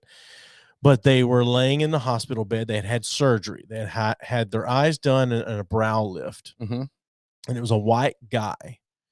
But they said, and they said something, in, I'm going to assume Korean, because they said, I finally had it done, guys. I've been living in, feeling trapped in this body for so long. Right. And I'm finally Korean now. And they had surgery to make their eyes look Korean and a brow lift. So they would, at least in their eyes, look, at least in the eye area, right, have, look a little more Korean. But they're like, I've been living in this body for, all these years, feeling trapped and not who I really am. But now I've had my surgery, my brow lift, and I'm finally Korean now. Right. First off, how racist is that to assume that if you have a surgery on your eyes, now you're Korean? Right. But anyway, so anyway, I got Anders texting me too. He knows we're back on the show now. So I got Jay texting me too. So it's crazy. How fucking cool are we? God damn it! You know what? We're cool. Okay, if you guys are watching right now, yeah, we're in Joey's fucking creepy ass rape basement, but we're fucking cooler than you. Let me go ahead and say that right now. Yeah. We're fucking cooler than everybody watching this. That's not true at all. But still, anyway, because that'd be funny if we had like one famous, like if like Doug Marcaida was listening to this, and I was like, "Fuck you, Doug." Yeah. So, anyway, fuck, I've painted myself into a corner now. Ooh, painted. Anyway, so back to Drink About It. So I was cooking dinner the other night, and I see scrolling through Facebook, and I see that Drink About It, they're live. They're doing their live stream. Congratulations for making it to the game.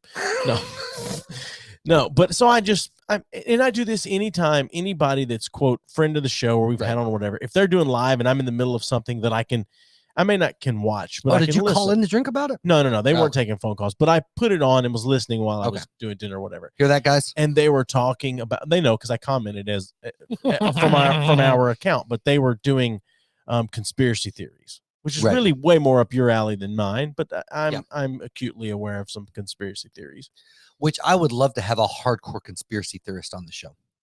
Sure, I would as well. I feel like David Weiss was one. Which, not to interrupt you, but to interrupt you, we did announce. I didn't think about it. We announced earlier that we were going to have Wajid on this week, and he was a psychic, clairvoyant. There is a difference,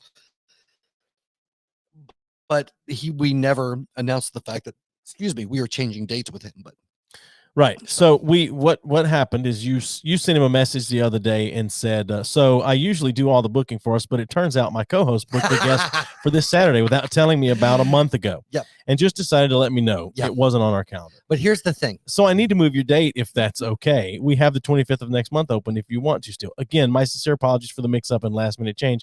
I'll be sure that he gets a good flogging for his lack of communication. Here's the thing. One, I knew you would read it, so I thought that was wonderful.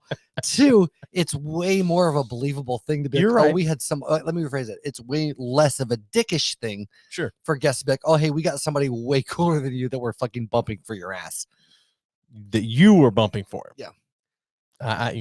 Dude, I'm fine with bumping it. When Jay Neilson, who, by the way, dragged his fucking feet on replying to me on this shit. So, Jay, come on, man. Yeah. Make us more of a priority in your life. Sure. But when Jay finally said, oh, fuck, I can come on, I'd already booked a guest. I was like, nah, we're having Jay and Anders on. Because I feel like that their schedules aligning is a lot harder in the fact that it did. Fuck this guy who we don't know.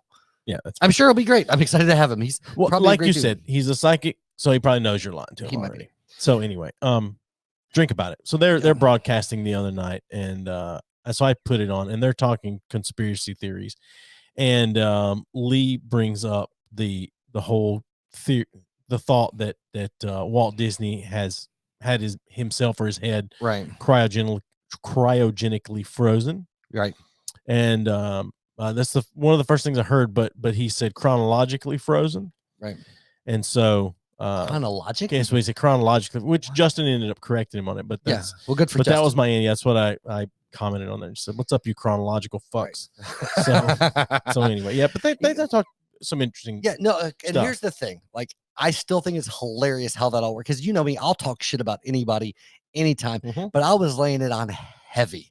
Like, really, like if anybody else I think would have heard it, they'd have been like, "Oh, this guy is a fucking," you know what I mean? Because I was talking some mean shit, and then they just commented on it, and I lost it. It was so good, but the fact that he's commenting now, there's still listening to shit that's going on, like that shows like why I appreciate, like, he's next coastie, right? So he can fucking take a dick in his ass. Like we've all played this game, so it's a good thing. Oh well, I've had a lot of we finished half this bottle of Jameson tonight. Yeah, well, it's because it doesn't taste like we're really drinking much. But anyway, so to kind of go back to the horror movie type thing as and I heard someone review this the other day, and they gave it pretty glowing reviews as far as that it's a fun watch. Okay. And I kept seeing the thumbnail for it on HBO Max. Right. And it's a movie with Vince Vaughn, and I like Vince Vaughn in almost everything he's been in. Okay. It's called Freaky. Have you seen this? Yes. Have you actually seen the movie? Yeah, I watched it. Okay. So it is a horror movie comedy take on like the Freaky Friday type thing. Yeah, which is interesting to me. Like, it's great, and so I watched a trailer last night for it because I thought, well, I heard it was a decent enough movie to watch, so I watched the trailer and maybe I'll watch it. I haven't yet, but I will at some point. But Vince Vaughn playing a disembodied, I guess it's not the right term, but whatever, teenage 16-year-old girl looked really. At least in the did you trailer. Watch the movie? No, I said I didn't just a moment ago. I know. Yeah. No, but the clips in the trailer looked funny. But there's always the problem that maybe the movie, the best parts are shown in the trailer. You don't like being disappointed by a movie. No, that's not the case. It just because no, I will watch a movie. Note, and I watched The Miami Connection. No, but you'll watch a movie knowing it might be disappointing, knowing it's bad, but you don't want to watch a movie you think might be good and then disappoint you because you feel like it's a waste of time. It is a waste of time. Exactly. It absolutely. You won't watch a movie just based on the fact, well, this might be bad, it might not be. I'll see how it goes. Yeah, that all depends on what it is. Time. Yeah. I mean, because weirdly enough, you hate feeling like you wasted your time. For sure. Yeah. I hate feeling like someone else wasted my time. Okay. That's the thing. Yeah. Watching the Miami Connection was a waste of my time for the most part, but I knew ahead of time. So it's not, I don't know. I don't remember if I told you this or not, but I have this goal when a telemarketer calls me, keep them on the phone as long as possible without giving them what they want. Mm-hmm. I kept a guy on the phone 2 weeks ago for 20 and a half minutes. Nice. On my lunch break, he called me. I'm on my way I'm just going to the truck stop. I'm going to get a couple hot dogs or something for lunch. This guy calls me. He starts asking me, have you ever thought about refinancing your house? I said, nope, I haven't. He's like, why not? I said, I'm not interested in it. He said, well, what if I could get you a really good rate? He said, I'm not interested. And he said, well, who's not interested in a better rate and lowering your payment? I said, me, I'm not interested. He said, well, that's not even possible. I said, I don't know what to tell you, man. When I came out of the womb, the doctor said, sorry, folks, this guy will never be interested in anything. And he said, well, I don't believe you. I was like, well, keep talking to me. You'll find out I'm not interested. I go in, I fix my food I'm holding my phone like with my shoulder, whatever. And I'm fixing my food. Which is way harder to do with iPhones and modern phones. It wasn't an iPhone. It was a flip phone because I had that for work. Right. But I'm saying I miss the old fucking phones that you can hold and have some space there. I worked at a place one time that had the little hook thing that rests on your shoulder. Yeah. But anyway, I'm talking to the guy and he's talking to me. He's like, so what are you doing? He's like, I said, my goal is to waste your time. Is what I told him straight up. Yeah. I gave him every out to get off the phone. And I wouldn't have, if he'd said, all right, well, I'm going to let you go. I wouldn't have been like, no, keep talking. I would have let him go. But I said, my goal is to waste your time because you're losing money. And he says, I'm not losing money. I was like, do you get paid for talking to me? He said, no, I get paid if I convert you over to the person that gets you your rate. So he was a very transparent telemarketer. Evidently, yes. And I said, you're not going to transfer me to them. So you are losing money. And he said, well, I'm not losing money. Like, okay, fine. And he says, and I said, well, I'm on my lunch break. I got nothing but time, man. He goes, well, it's wasting your time because you're on lunch break. And I said, yeah, but I eat alone and I'm fucking lonely. Is what I said to him. And he goes, he said, well, he said something. I said, I don't want to talk about that anymore. Talking about my house. Right. I said, I don't want to talk about that. And he goes, well, why not? It's like, no, I just don't. What'd you do last night? That's what I said. I said, what do you, and I'm fixing hot dogs or whatever. And I said, what did you do last night? He was like, I worked. And I was like, well, what'd you have for dinner? And I keep on. It's like, I just ate something at work. I said, you didn't answer my question. I didn't say, where did you eat? I said, what did you have for dinner? He tells me whatever. I get to the cash register and I'm fixing to pay. He goes, hey, I go, hey, you're going to tell him a second. I got to pay. And I set the phone down. I talk to the girl and pay or whatever. And I pick the phone and go, hey, you still there? And he goes, yeah. And I was like, well, give me a second. I'm going to walk back to the car. I get in the car. I drop the phone. And I go, as I drop the phone, I go, hey, you got to hold on just a second. I dropped my phone. I get in and I hook my phone up to the whatever. And I pick the phone. All right, I'm still there. And he goes, all right. And he goes, so about your house. I was like, I don't want to talk about that anymore. And he says, what's your mortgage payment right now? Is it blah, blah, blah? And I laughed out loud. And I said, I wish that was my house payment. Mm-hmm. I was like, you're insane. And he was like, well, your house is only X amount of size. And he gave, I said, no, I don't know where your information is. My house is 3 times that size. Right. And I was completely honest with him about that. Like, my house is 3 times that size. He said, well, the real estate agent lied to you. And I said, what kind of, like, who is it you're trying to get to refinance that can look at a 1,100 square foot house and go, yeah, that's about 3,600 square feet. Like, who does that or whatever? Right. And we continue talking. And he goes, well, what about this? And I said, I'm not answering any more questions about my house. And this was my most proud moment. And he said, I haven't even asked you a question about your house yet. I said, yeah, you did. You asked me what my square footage was, and you asked me what my mortgage was. And he goes, I didn't ask you. I told you what I have on record. I said, no, you didn't. You said your mortgage is blah, blah, blah, right? And I said, when you say right at the end of the sentence, there's an implied question there. And he goes, all right, man, you got me. That's a question.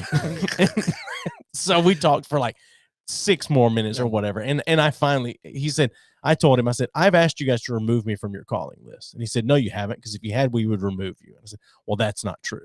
And so we get done with the call. And I said, well, my lunch is over. He said, all right, fine. I'll let you go then. And I said, can you do me one favor before I get off the phone with you? He goes, yeah, what's that? And I said, take me off of your calling list. And he goes, oh, I'm definitely not doing that. Is what he says. I'm definitely not doing that.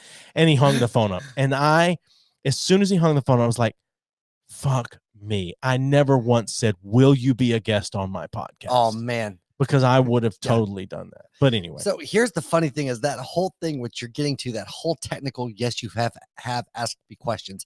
That's exactly the fucking reason I get so goddamn pissed off when we talk. Because you, hold on. Because you hone in on those details that are overlooked by the normal person having a conversation. Yeah, but did I say anything untrue? No, but that's what I'm saying. But it's fucking infuriating when you're trying to have a conversation, a general conversation. Well, here's the thing. If you don't want to be accused of asking a question, don't ask a fucking question. I know. But I'm saying you're cueing it. Like, no, it's hilarious. But you know, the crazy thing is I don't cue in on it. Like, I don't think about it. You inherently do. That's how your brain locks into that's what I was going to say. It's never a thought until someone goes, I didn't ask you anything. And I'm like, right. You totally asked me. It's the same way that my brain hones into somebody saying something that could be perceived sexual.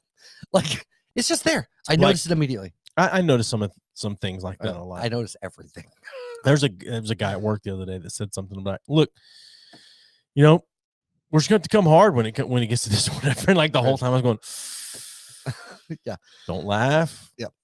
No, but I work in a very different environment. But no, you absolutely do. So sure. I want to say, and I don't know if he's still listening or not, but Justin should fucking call in. Like the number's right goddamn there. Like I would like to talk to him and give him some shit. Well, he can also defend. He can also defend the podcast and say why your score or Lee Neal. Lee Neal. Yeah. Neal, it's military. We call each other by the last name. So I'm sure that's why he did that. Ramy. Yeah. Ramy. Well, anyway. Speaking of work environments, I find myself doing little things at work here and there to amuse myself. Mm-hmm. And we have, we deal in part numbers a lot. And we have a part number that has like the second and third character in the part number is a C and an M. Mm-hmm. And yeah. It's too much. No. But let's just say that the part number is a 6CM. And we have others that are 6CN. And so you always have to enunciate or differentiate, whatever. C as in cunt. Yeah. Well, 6 Charlie November or whatever, how the normal person does it. I'm on a conference call and I've got 2 people in the room with me. And my goal is to get one of them to laugh out loud on the call. Yeah. And so the conference phone is right in the middle of the 3 of us sitting there. And they go, so what was the part number? And I go, it was 6 Charlie Murphy. And it's what I did for CM from Chappelle Show. And the guy immediately muted the phone and turned away from the table to get him walk away. Charlie Murphy. That's what I said. 6 Charlie Murphy. And then went on with the rest of the number. It's stupid. Anyway. One of the things that annoys me, and it shouldn't annoy me, and when people are doing it as a joke, everything annoys me. But when people do it as a joke like that, it wouldn't bother me.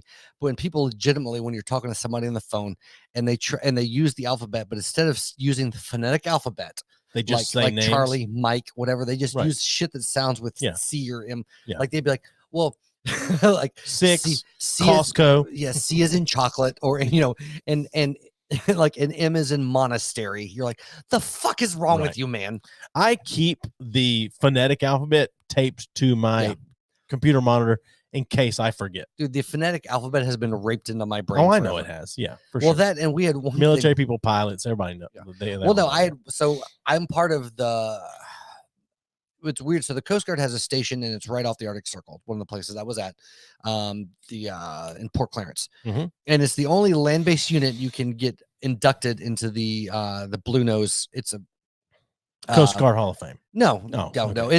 There's different. So for sailors, there's different things depending on the oceans you sail. And there's like the Order of the Golden Dragon. There's basically depending on where you go, sails. There's different groups that you can be in. Mm-hmm. One is called Blue Nose, and it's people that sail in the Arctic. And Port Clarence is the only land-based unit you can get to be part of that group because it's right on the Arctic Circle. Mm-hmm. Anyway, but so you have different shit. It's basically like approved hazing of shit that you go through to be inducted into these groups or whatever. Sure.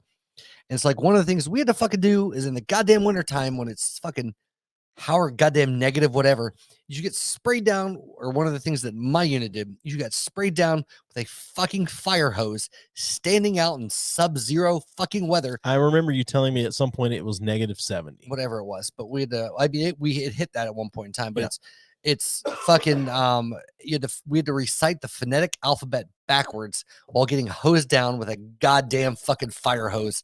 Oh, dude, I was so fucking angry. Because it was everything I could do to hold down whatever. Did you have to do that? If you wanted to go through the process, yes. It doesn't sound like you to want to go through the process. What's that? It doesn't sound like you to care about going through the process. The only reason I wanted to go through the process, prove you could do it, to prove I could do it, A, and B, it's something that not many other people have. Okay. So to be able to have that stamp, you know me, like exclusivity and coolness, I like. Gotcha. Not when, like, if everybody's like, oh, that's fucking cool. It's like, no, fuck you. If I think it's cool, Sure, I will suffer through some shit to get it. I got you. And so, like, everything else was fucking like pretty easy. But that one thing, dude, I was like, by the end of it, I was like, fuck you, cunts. Fuck this. This is stupid. But, you know, I made it through. But I also did, they have like different things are symbolic for different things. Like one of the things is going through the whale's belly or some shit. And it's basically like this big thing they fill with like just disgusting shit that you have to find these things through. It's stupid. It's stupid fucking childish shit, but it's all part of these orders or whatever the fucking else. But I was in this one, and what they had basically done is put this big fucking like kiddie pool, and they filled it with like week old food and like just garbage and all this shit just piled in. And you had to find like whatever the fuck these pearls were, whatever representative of this bullshit. But so I was doing it, and I was like, you know what? Fuck these guys. I'm getting a one up on this, because it was all the senior guys that have already been inducted into this that are doing it. And I took a handful of that shit and I fucking ate it. I was like, oh, fuck these guys. And dude, I made 2 guys throw up because they were so disgusted. And it was gross. But I choked that shit down for the simple fact of saying, fuck you guys. I'm better than you. That's funny. Yeah. Anyway. Oh, It's God. stupid. So you had to go to LA this week. What was that like? I did. LA fucking can suck a taint. Like I do not like LA. I have never liked LA. Like, to me, LA, if you get a chance to go up to like Sunset Strip and fucking Hollywood, some of the history there, music history and shit is cool. I didn't have a chance to do any of that shit. But LA is kind of like Las Vegas for me. It's cool for a fucking couple days and then you're out. But I work like 12-hour fucking days. But I was so goddamn miserable yesterday. I'm way too old for that shit to take red eyes after working. But like all I did was bitch all day. Like I don't know how Amanda put up with me for a day. Like I was such a little bitch all day. Just I'm just really tired. I feel really mad. I just want to. Oh my God. But one thing I am proud of, like one thing I generally am good at not doing is being grumpy and taking it out on her. It's one thing I pride myself on is when I'm pissy, I don't usually, you don't count. Sure. But in general, if I'm really pissy, I don't take it out on other people. Like I can be pissy, but I'll be like, hey, I'm not mad at you. Whatever the fucking case may be, I'm just grumpy as shit. Yeah. Because for all my flaws, I can communicate like a motherfucker. Sometimes. Always. In a relationship. Okay. In that context. Not All with right. you. Fuck Fine. you piece Fine. of shit. In a relationship. In a That's relationship. fine. Which is ironic considering that I've tanked every relationship I've ever had. But you know, Most. I feel like most of that though is self-perpetuating. Like I do it to myself. Hence the name self-perpetuating. Yeah, exactly. I was clarifying in case we have people that are stupid that are watching it. I got you. So next week we have a. Are you already wrapping up? Are you done? No, I'm just kind of going through so that I don't forget. Sometimes I'm prone to forgetting to tell people who we have next week. By the way, and I want you to, because you do most of the social media for us before you do this. Mm-hmm. And you can word this how you want, because it annoys me sometimes the way you do social media, but I hate doing it enough that I don't fucking care that much, other than I'll text you to bitch about shit. Okay. You know, we've talked about this. You know this. Mm-hmm. But I want to throw a big old fuck you out there to Mike Carrera for never agreeing to come in on our show yet. Not even acknowledging the fact that we've harassed him to come on the show. He might have blocked us by now. I don't You've fucking harassed him. I haven't harassed him. Yeah. Well, I've harassed him some from our account. Sure. Yeah. For sure. But I'm just saying, fuck him. I had no clue I that still that's really, where this was going. still really want him on the podcast, but fuck you, Mike. So have you finished your medley?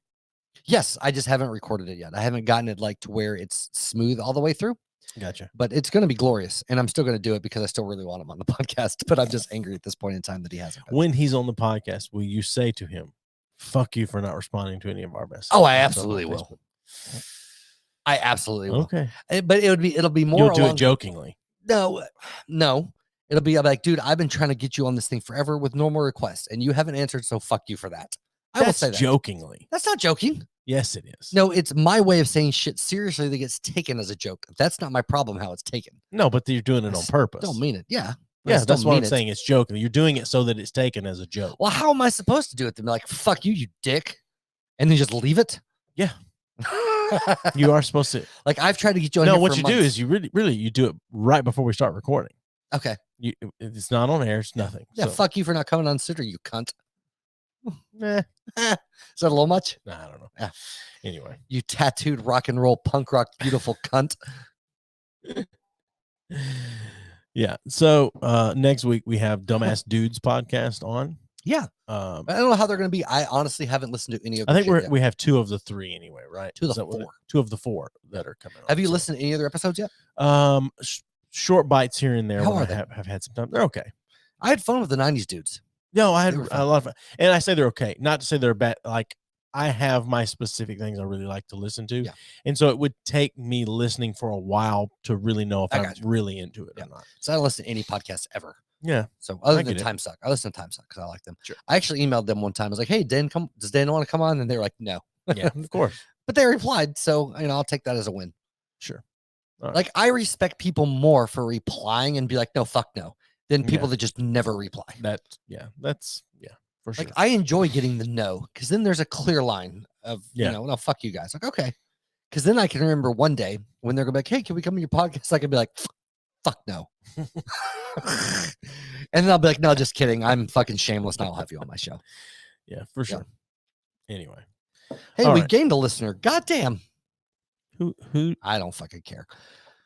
I care. I know you I want to know. I want everyone that's watching right now to comment where you're watching and your name and your and age. social security number. No, age. just your name and age. Because if you're under 18, I'm probably not going to say a whole lot to you. Yeah. Except if you're under 18, there will be no dick pics for you. We'll say that.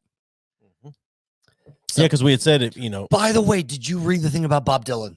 I meant to ask you about that. Holy shit! So here's 56 years later. Yeah. So here's the thing. Doesn't at all excuse it. It's still bad. But if you know anything about the late 60s and then into the 70s, even part of the early 80s, like society in general took this whole approach to kids and preteens and teens as like, no, these are just small adults who should be treated that way. But at that period of time, because it was the 1960s, a 12-year-old was still a 12-year-old. Yes, that's what I'm saying. It's still wrong. Right. But was it a product of the time because that's what society was pressing? But I still think even at the society at that time, that would have been 100% frowned upon and wrong. Like in that regard. Well, then if you also go back. If you'd have gone to the 40s, different story. 50s, a little more on the fence, but 60s, it was pretty well established at that point. Yeah, but even in the 70s, though, it was like right or wrong, whatever, it was pushed out that age group, they're just small adults. At 16, 15, 16, not at 12. Dude, I don't know, man. There was not much kid banging in the like, 70s at 12. I'm not saying that there was kid banging. I'm saying the general but that's not the accusation. The zeitgeist is was like. But the accusation was essentially she was held borderline captive for 6 weeks. No, I get it. Yeah. I mean, well, Led Zeppelin, was it Led Zeppelin or was it the Who? Yeah, but they got married. That was Zeppelin. Jimmy Page, she was 15. But they basically kidnapped her for a while. And then Jimmy Page married her. Yeah, but she was 15, which is still not acceptable, but a lot different than fucking 12. No, sure. Yeah, I get it. But regardless, it's 56 years. Like, but why is anyone surprised considering some of the songs think about all of the statutory rape rock that was out. Oh, for sure. And Amanda and I were talking about this earlier today, actually. And, her thing was, and I kind of get that regardless of the time that went by and regardless of some of the norms, like banging a 12-year-old has never been normal outside of prior ancient Greece. Right. Well, post 1950s, really. Like 12 I'm not saying it's acceptable or okay at all. Right. But what I'm saying is, she was like, so if he did that, she feels like there should be some, even this far later, some accountability for it. Not through the guise of this. I think the fact that he has to have a wall of musicians behind him every time he performs now, it's punishment enough. No, but I was telling you, the funny thing is there's no way to corroborate the story. And people that are super big, like Bob Dylan, historians in that time, he was super fucking famous. Yeah. So there's a timeline of his touring schedule of where he was when he was there. And there's not from what I've read, a 6-week period that could have happened. Regardless of that, like if that's true, I feel like there should be some accountability there, but at the same time, I'm still like, not that there's a statute of limitation on how something can affect you, but at this point, if it's 50 or if it's 56 years ago, this person's in their 60s. Yeah, if they were 12 and it's 56 years, they're 68. Yeah. Or at least late 50s, whatever. There's still a point of like, really? Like, for me, it's not about the true or false in this matter. It's like, what's the motivation behind this? Do you know what I mean? And it might be completely like, well, they need justice, but it's like, why are you just now? The dude's like 90. Like, why is this just now a thing? Believe all women, man. Don't even start that shit with me. But like, and I'm just saying. Yeah. Well, that's the thing with the believe all women. I get the need for that because of how things have been up until this point. But there's an element of, come on. And I know you know this, but you're being a dick, but still. No, I'm just, that's the thing. But that's where we're at in society. Is like, they said it, so it's true until proven otherwise. Yeah. Which is not the way our justice system should be set up. No, it's that's not the way our justice system. Well, that goes back to that whole fucking stupid ass 5-hour pendulum discussion we had that one time. But like the thing with that, like for me, I understand the need for it, but where we are societally, we can't handle. We're like a fucking toddler, right? You give us an inch, like stupid cliche, you give them an inch and they take a mile, right? And it's the same thing. Instead of just being able to say, okay, we take these accusations seriously, we'll look into them, and it being fair, because really up until more recently, women just get blown the fuck off, or if it does get investigated, like they have to rehash whatever happened over and over and over again, mostly to other dudes that are blowing them the fuck off. Yeah. So the rehashing thing is not that big a deal to me. Obviously, I've never experienced it, but I'm saying, like, if you witness a murder, if your family was attacked and killed and you happen to get away, you still have to rehash all of that. Like, it's not only in, but it's still different than something happening to you personally. It's still different. Yeah, but if you're involved in your entire family getting murdered in front of you and you happen to escape, that still personally happened to you. Right, but I feel like the implications are different on your body. I get that. Yeah, and so, but point being is but the purpose of it's to find holes in your testimony, not to. It doesn't matter, regardless. No, I get what you're saying, and I mostly agree with you. Right, but a point being, like the justice system in that regard is more catered towards male victims of shit. For sure. Because sexual trauma is like, if you had a kid that was being abused, it's hard for them to talk about that shit over, because it's hard enough for them to talk about it once, much less. And that's I understand part of a testimony and talking about it, but even like rape kits are super fucking invasive and not at all. Is there a better way, in your opinion, to do it than a rape kit at a hospital or doctor or whatever? I feel like having, and it's better in certain ways than it was, but not having to talk to fucking male officers and not having to go through, because there's still an element, or at least there was up until more recently, of like, yeah, you're probably just making this up. And a lot of the victim blaming in the sense of, well, what were you wearing? What were you doing? Which none of that shit should have any tie into why you were raped. Right. Sure. What you were wearing, where you were, like what you said, none of that shit has anything to do with rape. It shouldn't have, but all those things are key parts in rape investigations, is my point. So removing a lot of those and just going to the facts of what's going on. But rape is such a personal thing, unless it was a violent assault. It's hard. Like, I'm not denying that. And the need for investigating and the need for those things are important to have. Like, you have to have that repeating of the story. You have to have those shits. That's like any other fucking crime, right? But when usually historically it's been automatically discounted based on you being a female and maybe being promiscuous or maybe whatever, that's the issue that I'm talking about, more or less, is that I agree with that. There's a certain amount of being discounted that's inherent with being a female of a certain type claiming rape. Sure. I guess like my biggest issue is with believe all women is we all know women that would lie Yes, for something like that. Right. And that's the. But I still feel like that's a minority. But they're the ones that give a shit name It for is, everybody but else. I'm not gonna say most. Well, the A answer lot to of that people is, make the argument for the death penalty Right. is like, what if an innocent person gets killed? But the argument for that, to me, that's not done is heavy penalties for falsely claiming rape. Yeah, but even that. No, so many things now because have it's been never gone. It never gets put out the same way that they were exonerated because this Yeah. was proven to be fact. Like all those rape allegations still hang over this fucking person's head, for sure. as opposed to just becoming like Right. this very public. No, this is true. Instead of shifting that huge spotlight on the person that was fucking lying, it's a small mention, and this fucking shit still hangs over their head. Well, That's part of the problem. A lot of things have gone the way of feelings now.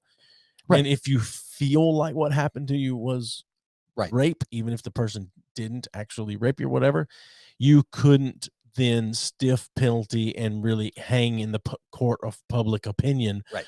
a woman that has accused of that, because you can't deny her feelings. But that's the issue. It is the issue, Right. which is part of my problem. Is why Right. I say like that's why I don't like. Yeah, the but that's statement, that. But that's "Believe what I all mean. Just as much publicity for the person, like, because okay, the need for believe all women comes from the stance of people just didn't believe women. Yeah. And I understand that. I think we've talked about this before. That to me, the better position is take all women seriously. Yes. Right, which is That's a exactly much what better, I was which just is thinking. a much better argument. It is. But again, you have to have catchphrases that trigger people emotionally that they'll buy into. Like that's Yeah, the problem with it, I think you're doing more damage with your catchphrase, because it's causing more people to then turn against Right. the entire movement. Right, but yeah. And that you have to weigh that. Like you have, Right, I mean, but part of the way you weigh that is not with the catchphrase; it's by the implementation of how you like. We're taking you very seriously, Yeah, like yeah, 100%. But if it turns out you're fucking lying, you're gonna hang. But that doesn't happen. It's like, oh, they're lying, so that gets like down mentioned. yeah, and, for sure. And so you get people like Chris D'Elia or Aziz Ansari. Chris Hardwick, a prime example Yeah. of it. But those fucking just, well, he was still an abusive dick, even outside of allegations. He's a fucking asshole. But regardless of any of that, but like Aziz Ansari, like I don't know if you saw the big thing with him, and it was just a shitty fucking Yeah, it was a date. bad date. Yeah. Yeah, but you never get the exposure after the fact. Like all the damage is fucking done after it gets wrapped up. So my point is, if you had the same type of public attention to a falsehood as you did for the accusations, then I Right. think it would even itself out. Well, that doesn't help the agenda of the movement. Right. So it gets swept under the rug. Exactly. And that's what I'm saying. Yeah. You know, that's And I think we agree there. for Like, sure. like again, this is where that we differ a little bit in the literal interpretation of whatever. Like I get them, not that you don't, but I get the meaning behind the movement, but the verbiage bothers you more than the verbiage bothers me. I It's do, the- because it's damaging the movement. But again, but I look at the intent behind the verbiage, Yeah. and you look at more of the intent as well. But you say, well, okay, the exact verbiage is harmful to the movement. Yeah. And I get that the verbiage isn't as harmful as long as they backed this up when, okay, we believe all women, but as soon as they fucking prove themselves to be fucking cunts, we fucking slam the shit on those assholes. Yeah, no.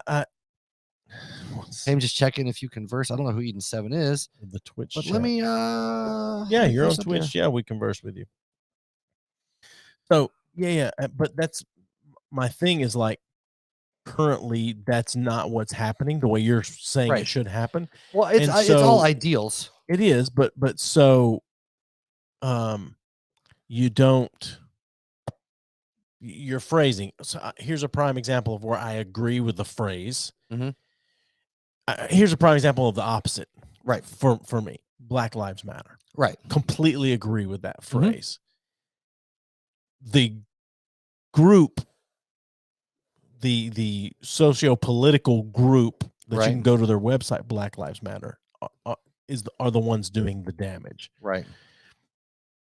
So, I agree with the phrase Black Lives Matter and the movement. Right. I don't agree with the group that is Right. behind where And it we've talked about started. that. We have, but I'm just trying to give an example of where I'm the opposite, where I think the phrase is good, but I think the movement is good, the phrase is good. I think the group that is.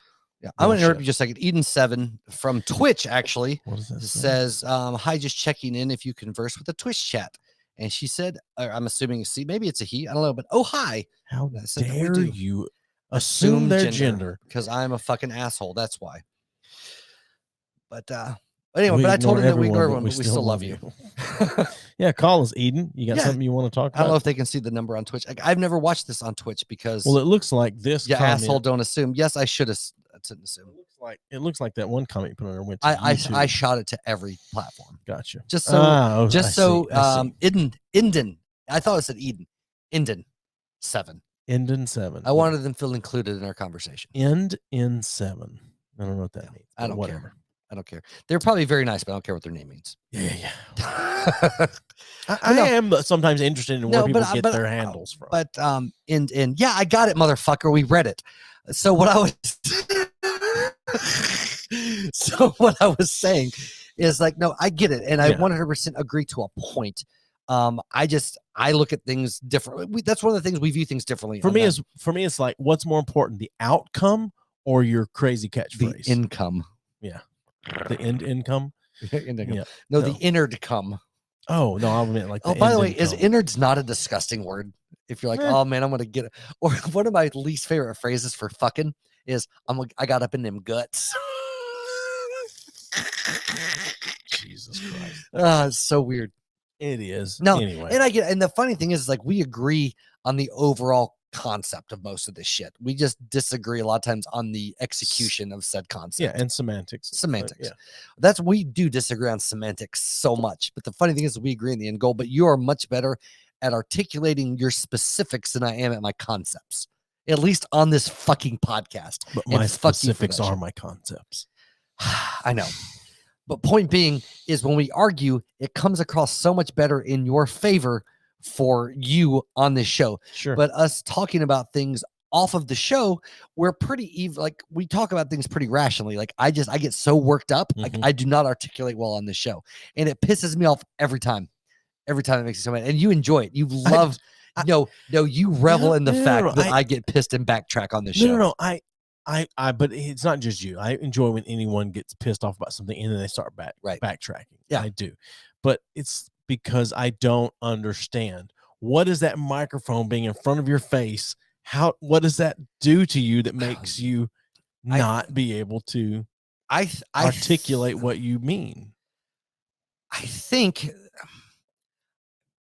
I don't know. I don't know if it's this the concept of being on the show and knowing things are in real time, and so my brain's moving way too fast.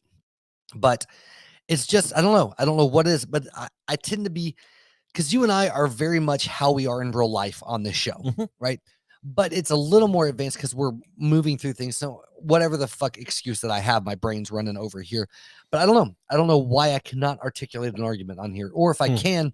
I end up fucking backtracking and double tracking when the fact of the matter is that what I mean doesn't change, but I get frustrated over the way I say it because I don't articulate it well the first fucking time because you're a cunt and I hate you. That's what it boils down to. And I'll see you next week. And we're going to do this all the fuck over again. Yeah. And we'll do it. I have the same probably dude on the right. I don't know which one's the dude on the right because we see shit reversed. Yeah, I don't know which one. I'm assuming that's me. Is it the guy wearing the hat or is it the guy without the hat? The good-looking guy with the tattoos or the funny guy? I'm just switching exactly what Anyway, no hat. Hat. Fuck yeah, that's me. I do think Inden should tell his friends about this fucking show because obviously he loves us more than he loves his assuming parents. It's a him. I don't know. I'm just saying it is. Inden, are you male or female or non-binary? Yeah, we accept all assholes on here. What about bon-ionary? Bon-ionary. Yeah, I got you. Yeah. Okay. Or would people that I identify as a robot? Then they would be actually binary. So, think about that shit. They would be, yeah. They discount the people that the ugly one with glasses. Fuck you, Inden, you fucking little bitch, cunt ass bitch. Anyway, he says he's joking. My bad. She says he's joking. But no, I'm saying, but how to if somebody identifies as a robot, wouldn't that actually be fucking binary if you wanted to get technical with that shit? Sure. It would be binary. Binary. Yeah. Binary. I still like throwing the extra A in. Yeah, I notice. Binary. Yeah. It's still binary either way. Yeah, it's binary for sure, not binary. binary. Right. I'm Southern, goddammit. You I think you'll make it more interesting if you don't know. You can't sue me anything. I'm not interested either way, dude. Give a shit. We're giving you the opportunity, but you're not taking it. It's fine. Whatever. I don't care. What are you gonna say? I don't remember now. I'm just happy to have somebody interacting with us instead of like people trolling like bitches. Which I still think is funny that they felt like that they successfully trolled this show. I know. That bothers me more. That's trolling me more than anything. Right. I know, right? Good that I'm not taking it. Oh, you will take it. But so I don't know. And that's the thing. Like it trolls me more that they thought they were trolling, because I'm like, I want to have them on and be like, hey, you stupid little fucks. You need to learn how to troll somebody if you're gonna troll them. Right. But does that mean they successfully trolled us? No, because that wasn't their intention. Okay. I guess they will lie and say that was the intention. That was not the intention. No, they wanted attention was the intention. That's for sure. And they're getting it right now. Yeah. Which is, I don't know. Yeah. Counterproductive. But that's the thing, is like, we'll talk about fucking anything on the show, right? Yeah. And so to me, it's warranting of the conversation to a point. Is it trolling or heckling when you're doing it to a podcast? I guess whoever's doing it has to determine if they're trying to troll or heckle. Yeah. Or maybe if their intent is to troll, but like, again, so after the fact, maybe it's trolling. I don't know. But at the time, like, we're 40-something-year-old dudes. So it was like, fuck these guys. It's more or less what it was. Like, I was like, I can't believe they did that. Got us really good. No, yeah. Because to me, trolling, like, in my mind, trolling is commenting or interacting with the intention of upsetting or triggering some type of emotive response, not just a fuck, are you gonna answer a question? No, we're gonna hang up on you. Like, to me, that's trolling is like getting a why the fuck are you asking your question, you little shit? Like, that's trolling. But just being annoying and be like, all right, fuck Here's you, the man. thing. I'll throw this out there. Yeah. Consider it a challenge or don't. Okay. I don't think we're trollable. You put that glass back down, god damn it. Yeah, I'm gonna reach over. You took all the ice. Yeah, Jesus Christ. You're at home. It doesn't matter. Yeah. I don't think we're trollable. I don't think we're prank callable. No, right. You can attempt it, but I don't think you're going to get the reaction. Again, I feel like trolling is, and again, the definition might have changed. It's like people that call fucking videos memes now. I'm like, what the fuck is wrong with you? It's not a meme. It's a fucking video. Well, it depends. It can be a video meme. No, to me, traditionally, what memes are when they were created was a photo with caption. That's a fucking meme, or an expression, or like whatever the fuck. Who's hung up on words? No, it's what something is or isn't. It's not the. It's the same argument that I make. Fucking cunt ass mother. It's either true or it isn't. Fuck you. Fuck you. Fuck you. Good job. Good job. Rick Roll is an original meme, you fuck ass. You're a stupid piece of That's shit. true. Because that's not Rick Roll's not a meme. Rick Roll was a fucking prank. It was a mislead. It was a bait and switch. That you, and I don't know this. I think you may be wrong about what the original meme was. Okay. I think it may have been just a joke digitally. Okay. That's I fair. don't know that for a fact. I might be wrong. I might be completely wrong. We need to end this show because we're over 2 hours now. I'm going to Google this shit But the real fact quick. that someone is talking to us is it's baffling me. Right. I'm going to Google this. So go ahead. Yeah, that's fine. And is it pronounced meme, mimi, or meme? Mame? Right. I don't know what these meme things are. Right. Let's see. It's interesting to me. And maybe like I'm just going like old school. Dude in red hat. You know what? It's actually more fuchsia or magenta or something else. But what? Yes. What about?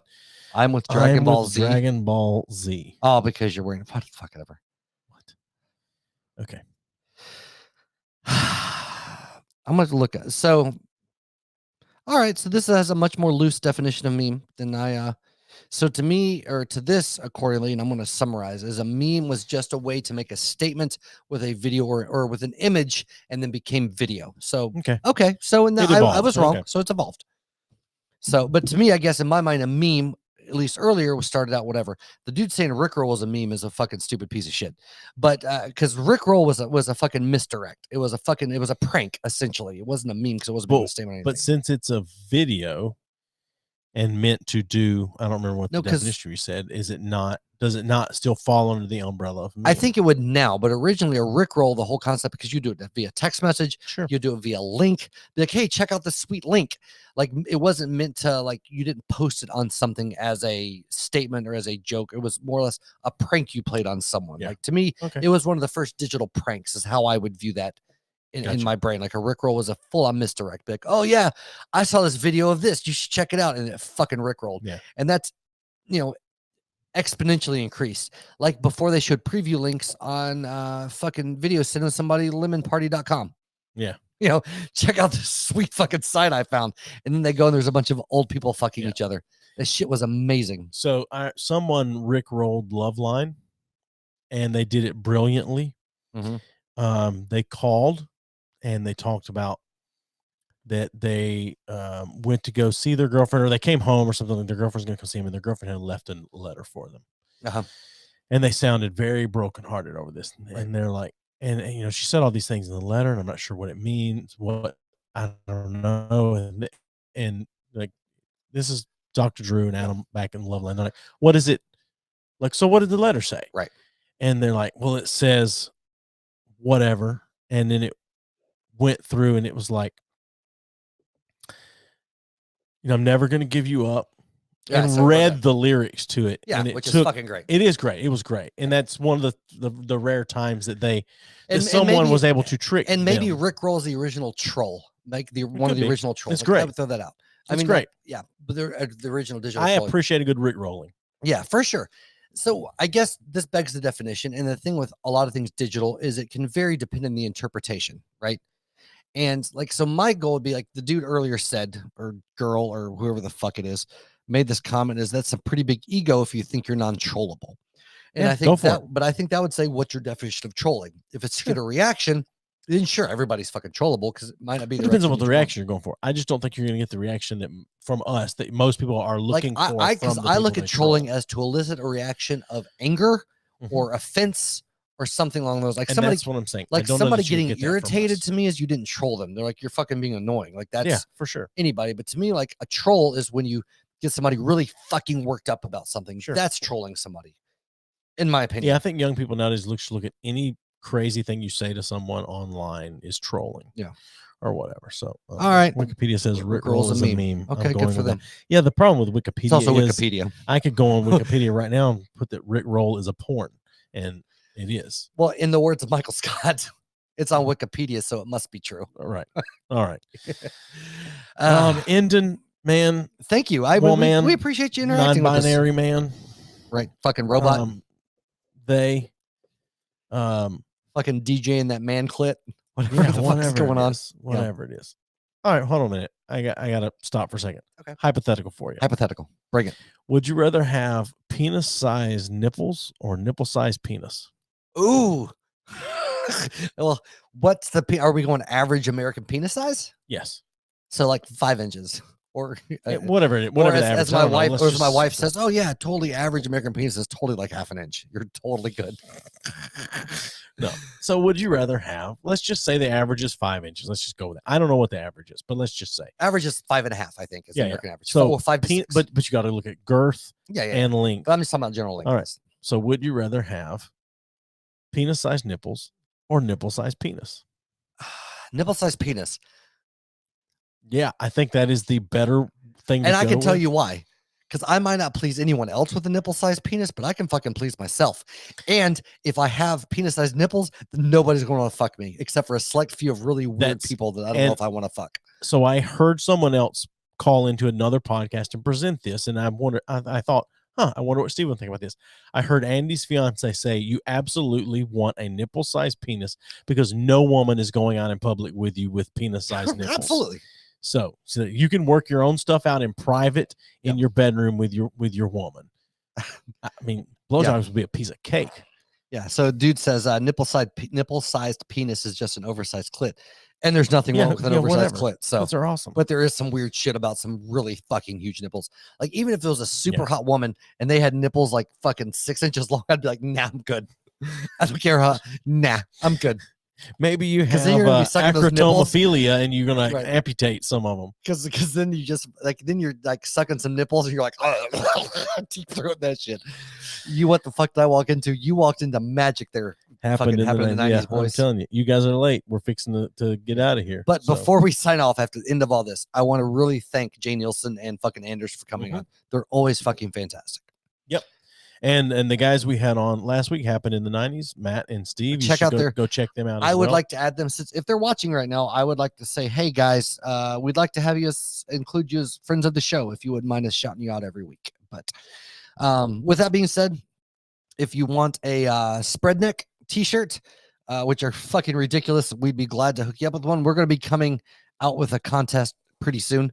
We also now have a Patreon, Buy Me Coffee. We're going to be putting that all that shit up pretty soon too. Yep. So you can find us on Patreon, B3F Podcast, Buy Me a Coffee. I don't know how that works as far as searching. You can do that. Give us money. Give us money. But we have two, right? We got two. We have three. We have three spread neck t-shirts. We'll be doing a giveaway if you're interested in getting a spread neck t-shirt. Which that's the episode with fucking Troy and the last time we did the what was the Jackson Boys? Not Jackson Boys. It wasn't Jackson Boys. I think it was just the two of us. Was it just the two of us? It was just the two of us because we took prank calls.